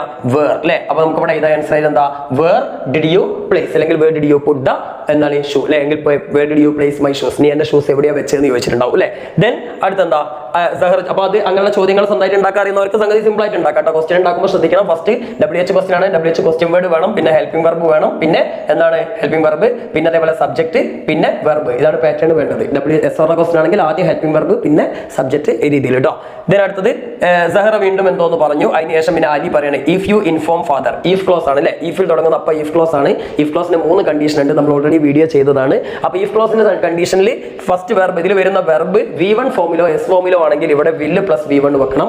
എന്നാൽ ഇവിടെ V2 ആണെങ്കിൽ അവിടെ വുഡ് പ്ലസ് V1 വെക്കണം. ഇവിടെ ഹാഡ് വന്നിട്ടാണ് വെർബിന്റെ V3 ഫോം വരുന്നെങ്കിൽ അവിടെ would have plus V3 form വെക്കണം. ഇവിടെ ഇൻഫോം അല്ലേ? ഇൻഫോം എന്നുള്ളത് V1 അല്ലേ? V1 ആയതുകൊണ്ട് എന്താ ചെയ്യേണ്ടത്? വില്ല് പ്ലസ് V1 വെക്കണം. അപ്പൊ ഇഫ് യു ഇൻഫോം ഫാദർ, എന്താ? നീ അച്ഛനോട് പറയുകയാണെങ്കിൽ അദ്ദേഹം നമ്മളെ രണ്ടുപേരെയും അടിക്കും എന്ന് പറഞ്ഞൂടെ? അപ്പൊ എങ്ങനെ പറയാ? He will. അപ്പൊ സി വരുന്ന he will beat both of us, അല്ലെങ്കിൽ ഹി വിൽ പണിഷ് us അല്ലെ? നമ്മളെന്ത് ചെയ്യും? പണിഷ് ചെയ്യും. അല്ലെങ്കിൽ ഹി വിൽ സ്കോൾഡ് us അല്ലെ? നമ്മളെ വഴക്ക് പറയും. അങ്ങനെ എന്തെങ്കിലും എഴുതാം അല്ലെ? ഇനി അടുത്തെന്താ? സഹറ എന്തോ ഒരു കാര്യം ചോദിച്ചു. ഓക്കെ, എന്തോ ഒരു ചോദിച്ചപ്പോൾ അതിന് അലി എന്ത് ചെയ്തു? വേറൊരു മറുപടിയും പറഞ്ഞു, സ്റ്റോപ്പ് ഇട്ടു. അപ്പം എന്തായിരിക്കും ചോദിച്ചിട്ടുണ്ടാവും? ആ ചാപ്റ്റർ അറിയുമ്പോൾ അറിയാം. എന്താണ് ഇവിടെ പറഞ്ഞിട്ടുണ്ട്? അദ്ദേഹത്തിന്റെ കയ്യിൽ വാങ്ങിക്കാൻ വേറെ പണമില്ല എന്ന് പറഞ്ഞു. അപ്പൊ സഹറ ചോദിച്ചിട്ടുണ്ടാവും ഇനിയിപ്പോ നമ്മൾ എന്താ ചെയ്യാൻ, ഞാൻ എന്താ ചെയ്യാന്നല്ലേ? അപ്പൊ വാട്ട് ഷുഡ് ഐ ഡു, ഞാൻ ഇനി എന്താ ചെയ്യാന്ന് ചോദിച്ചിട്ടുണ്ടാവും. അല്ലെങ്കിൽ how can I go to school tomorrow, എനിക്ക് നാളെ എങ്ങനെ സ്കൂളിലേക്ക് പോകാൻ കഴിയുമെന്ന് ചോദിച്ചിട്ടുണ്ടാവും. അതൊക്കെ നിങ്ങൾ ഐഡിയ ഉപയോഗിച്ച് ചോദിക്കണം. ഓക്കെ, അപ്പൊ ഇവിടെ നിങ്ങൾ കാണാം യു ഹാഡ് ബെറ്റർ. ഈ ഹാഡ് ബെറ്റർ എന്ന പ്രയോഗം വളരെ സിമ്പിൾ ആണ്. ഹാഡ് ബെറ്ററിന് ശേഷം ഒരു സിമ്പിൾ ആയിട്ട് ഒരു വെർബ്, ഒരു V1 ഫോമുള്ള വെർബ് മാത്രമേ വെക്കാൻ പാടുള്ളൂ. ഒരിക്കലും നിങ്ങൾ 2 വെക്കരുത്. 2 വെക്കാനുള്ള ടെൻഡൻസി നിങ്ങൾക്ക് എന്തായാലും വരും. എത്ര പഠിച്ച കുട്ടികളും അറിയാതെ വെക്കാൻ നോക്കും. ഒരിക്കലും വെക്കരുത്. അപ്പൊ ഇവിടെ നിനക്ക് നല്ലത് എന്നാണ് അർത്ഥം. അപ്പൊ യു ഹാഡ് ബെറ്റർ എന്നാണ് വെയർ മൈ ഷൂസ്, എന്റെ ഷൂസ് ധരിക്കുക. അപ്പൊ ഇവിടെ നമുക്ക് എന്ത് ചെയ്യാം, ഈ നമ്പർ ഇട്ടുകൊണ്ട് വെയർ മൈ ഷൂസ് എന്ന് വെച്ചാൽ മതി. ഓക്കെ, നിനക്ക് എന്റെ അല്ലെങ്കിൽ you had better take my shoes, എന്റെ ഷൂസ് എടുക്കാം. അങ്ങനെ എന്തെങ്കിലും ഒരു V1 ഫോം ആണ് നമ്മൾ വെക്കേണ്ടത് മനസ്സിലാക്കുക. അവിടെ 2 എന്ന് വെക്കരുത്. 2 വെയർ നോട്ട് ടു ടേക്ക് എന്നൊക്കെ വെച്ചാൽ അത് തെറ്റാവും. ഓക്കെ, അപ്പൊ ഇത്രയും കാര്യങ്ങളാണ് നിങ്ങൾ ശ്രദ്ധിക്കേണ്ടത്. അപ്പം നന്നായിട്ട് ഗ്രാമർ അറിയുന്നവർ ഈ ഒരു പാറ്റേണിൽ നിങ്ങൾ പരീക്ഷയ്ക്ക് പഠിക്കുകയാണെങ്കിൽ എന്തായാലും നിങ്ങൾക്ക് ഫുൾ മാർക്ക് മേടിക്കാം. ഇനി ഞാൻ വീണ്ടും പറയാണ്, ഇതിൽ നിങ്ങൾക്ക് ഏറ്റവും നന്നായിട്ട് അറിയാവുന്ന, ഏറ്റവും നന്നായിട്ട് പഠിച്ചിട്ടുള്ള ചോദ്യങ്ങൾ മാത്രം ആദ്യം എഴുതുക. അറിയാത്തതൊക്കെ ലാസ്റ്റിലേക്ക് വെക്കുക എന്നുള്ളതാണ് ഏറ്റവും പെർഫെക്റ്റ് ആയിട്ടുള്ള മെത്തേഡ്. ആ രീതിയിൽ തന്നെ ചെയ്യുക. പിന്നെ അതേപോലെ തന്നെ നല്ല വൃത്തിയിൽ എഴുതുക. എത്രത്തോളം വൃത്തിയിൽ എഴുതുന്നു അത്രത്തോളം ടീച്ചേഴ്സിന് മാർക്ക് ഇടാനുള്ള ടെൻഡൻസി കൂടും. ഇനി നിങ്ങൾക്ക് ഒന്നും അറിയാത്ത കുട്ടികളാണെങ്കിലും നല്ല വൃത്തിയിൽ എഴുതാൻ വേണ്ടി ശ്രദ്ധിക്കുക. ഇനി ഏറ്റവും മിനിമം നിങ്ങൾ നിർബന്ധമായിട്ടും പഠിക്കേണ്ടത്, ഞാൻ പറഞ്ഞു, കവിതകളുടെ അപ്രീസിയേഷൻ, രണ്ട് കവിതകളുടെ അപ്രീസിയേഷൻ എന്തായാലും പഠിക്കുക. അതിൽ നിന്ന് തന്നെ തുടങ്ങിയാൽ മതി. അതേപോലെ തന്നെ നോട്ടീസ് ഷുവറായിട്ട് വരുന്ന ക്വസ്റ്റ്യൻ ആണ്. അപ്പൊ നോട്ടീസിന്റെ ഫോർമാറ്റ് പഠിച്ചാൽ ഏത് നോട്ടീസ് നിങ്ങൾക്ക് എഴുതാൻ പറ്റും. അത് 2ാമത്തെ പേജിൽ എഴുതുക. ഇനി 3ാമത്തെ പേജിൽ ഷുവറായിട്ട് വരുന്ന മറ്റൊരു ക്വസ്റ്റ്യൻ ആണ് നിങ്ങളുടെ പ്രൊഫൈൽ. ആ പ്രൊഫൈൽ എഴുതുക. പിന്നെ നമ്മളിപ്പോൾ പറഞ്ഞ മാതിരി എക്സ്റ്റേണൽ പാസേജ് എന്ന് വരുന്ന ക്വസ്റ്റ്യൻസ് ഉണ്ട് എളുപ്പത്തിലുള്ള, അതൊക്കെ എഴുതുക. പിന്നെ ഗ്രാമറിൽ ഈ പറഞ്ഞിട്ടുള്ള ഫ്രേസ് ലവർബൊക്കെ പഠിച്ച കുട്ടികളാണെങ്കിൽ അതറിയാവുന്നുണ്ടെങ്കിൽ അത് എഴുതുക. അങ്ങനെ ആദ്യത്തെ പേജുകളിലൊക്കെ നിങ്ങൾക്ക് അറിയാവുന്ന എഴുതി വെക്കുക. പിന്നെ ഏതെങ്കിലും ഒരു സമ്മറി പഠിച്ചതാണെങ്കിൽ ഏത് സമ്മറി ചോദിച്ചാലും അതിനെ അങ്ങോട്ട് എഴുതി വെക്കുക. അതൊക്കെ എഴുതി നറേറ്റീവ് റൈറ്റപ്പ് 7 മാർക്കിന്റെ ഒക്കെ എഴുതി വെക്കുക. പാരഗ്രാഫ് അതേ ചാപ്റ്ററിന് വന്നാൽ നിങ്ങളെ പഠിച്ചിട്ടുള്ള എന്നെ അങ്ങോട്ട് എഴുതി വെക്കുക. ഇനി ഒന്നും അറിയില്ലെങ്കിൽ നിങ്ങൾ എന്ത് വിചാരിച്ചാൽ ആ ക്വസ്റ്റ്യൻ പേപ്പറിൽ തന്നെ ഇപ്പൊ നിങ്ങൾ കണ്ടില്ലേ കുറേ പാസേജുകളൊക്കെ ഫസ്റ്റിലൊക്കെ, അതൊക്കെ എവിടെയെങ്കിലൊക്കെ കുത്തിച്ചിരി പുട്ടിന് തേങ്ങടുന്ന മാതിരി ഇട്ടിട്ട് ഇങ്ങനെ ബിൽഡാക്കുക. ഓക്കെ, അപ്പൊ അങ്ങനെ എന്തെങ്കിലുമൊക്കെ കാട്ടിങ്ങാണ്ട് പേപ്പർ നിറച്ച് വെച്ചാൽ തന്നെ എല്ലാ ക്വസ്റ്റിനും അറ്റൻഡ് ചെയ്യേണ്ട. ഗ്രാമറൊക്കെ നിങ്ങൾ കറക്കി കുത്തിയിട്ടെങ്കിൽ എന്തെങ്കിലുമൊക്കെ എഴുതി വെക്കുക. എഴുതി വെച്ച് കഴിഞ്ഞാൽ തീർച്ചയായിട്ടും നിങ്ങൾക്ക് അറ്റ്ലീസ്റ്റ് പാസ് ആവാനെങ്കിലും കഴിയും. നല്ല വൃത്തിയിൽ ഞാൻ പറഞ്ഞ പോലെ ഇരുന്ന കുട്ടികളാണെങ്കിൽ ഉറപ്പാണ് നിങ്ങൾക്ക് A+ ഈ പരീക്ഷ തന്നെ കിട്ടും. ഈ പരീക്ഷയിൽ നിങ്ങൾ A+ ഒന്നും വേണമെന്നില്ല, ഒരു 50 മാർക്കെങ്കിലും നിങ്ങൾ ഈ ഓണപരീക്ഷയിൽ വാങ്ങുകയാണെങ്കിൽ 100% ഉറപ്പിച്ചോ നിങ്ങൾക്ക് പബ്ലിക് എക്സാമിന് A+ ഉറപ്പാണ്. ഓക്കെ, അത് ഞാൻ തരുന്ന വാക്കാണ്. അപ്പോൾ ഒരു 50 മാർക്കെങ്കിലും ഇംഗ്ലീഷിൽ വാങ്ങാൻ വേണ്ടിയിട്ട് നിങ്ങൾ ശ്രമിക്കുക. പറ്റെങ്കിൽ A+ തന്നെ ഫുൾ മാർക്ക് തന്നെ വാങ്ങാൻ നോക്കുക. അപ്പോൾ എന്തായാലും എല്ലാവർക്കും ഓൾ ദി ബെസ്റ്റ്. അരക്കൊല്ല പരീക്ഷ ആകുമ്പോഴത്തേന് നമ്മൾ സെറ്റ് ആയിരിക്കും. ഇപ്പോൾ നമുക്ക് സമയം വളരെ കുറവാണ്, അതുകൊണ്ടാണ് കൂടുതൽ ക്ലാസ്സുകൾ എടുത്തിട്ട് പറ്റാതിരുന്നത്. എന്തായാലും ഹാഫ് ഇയർലി എക്സാം ആകുമ്പോഴത്തേന് നമ്മൾ കറക്റ്റ് സിസ്റ്റമാറ്റിക്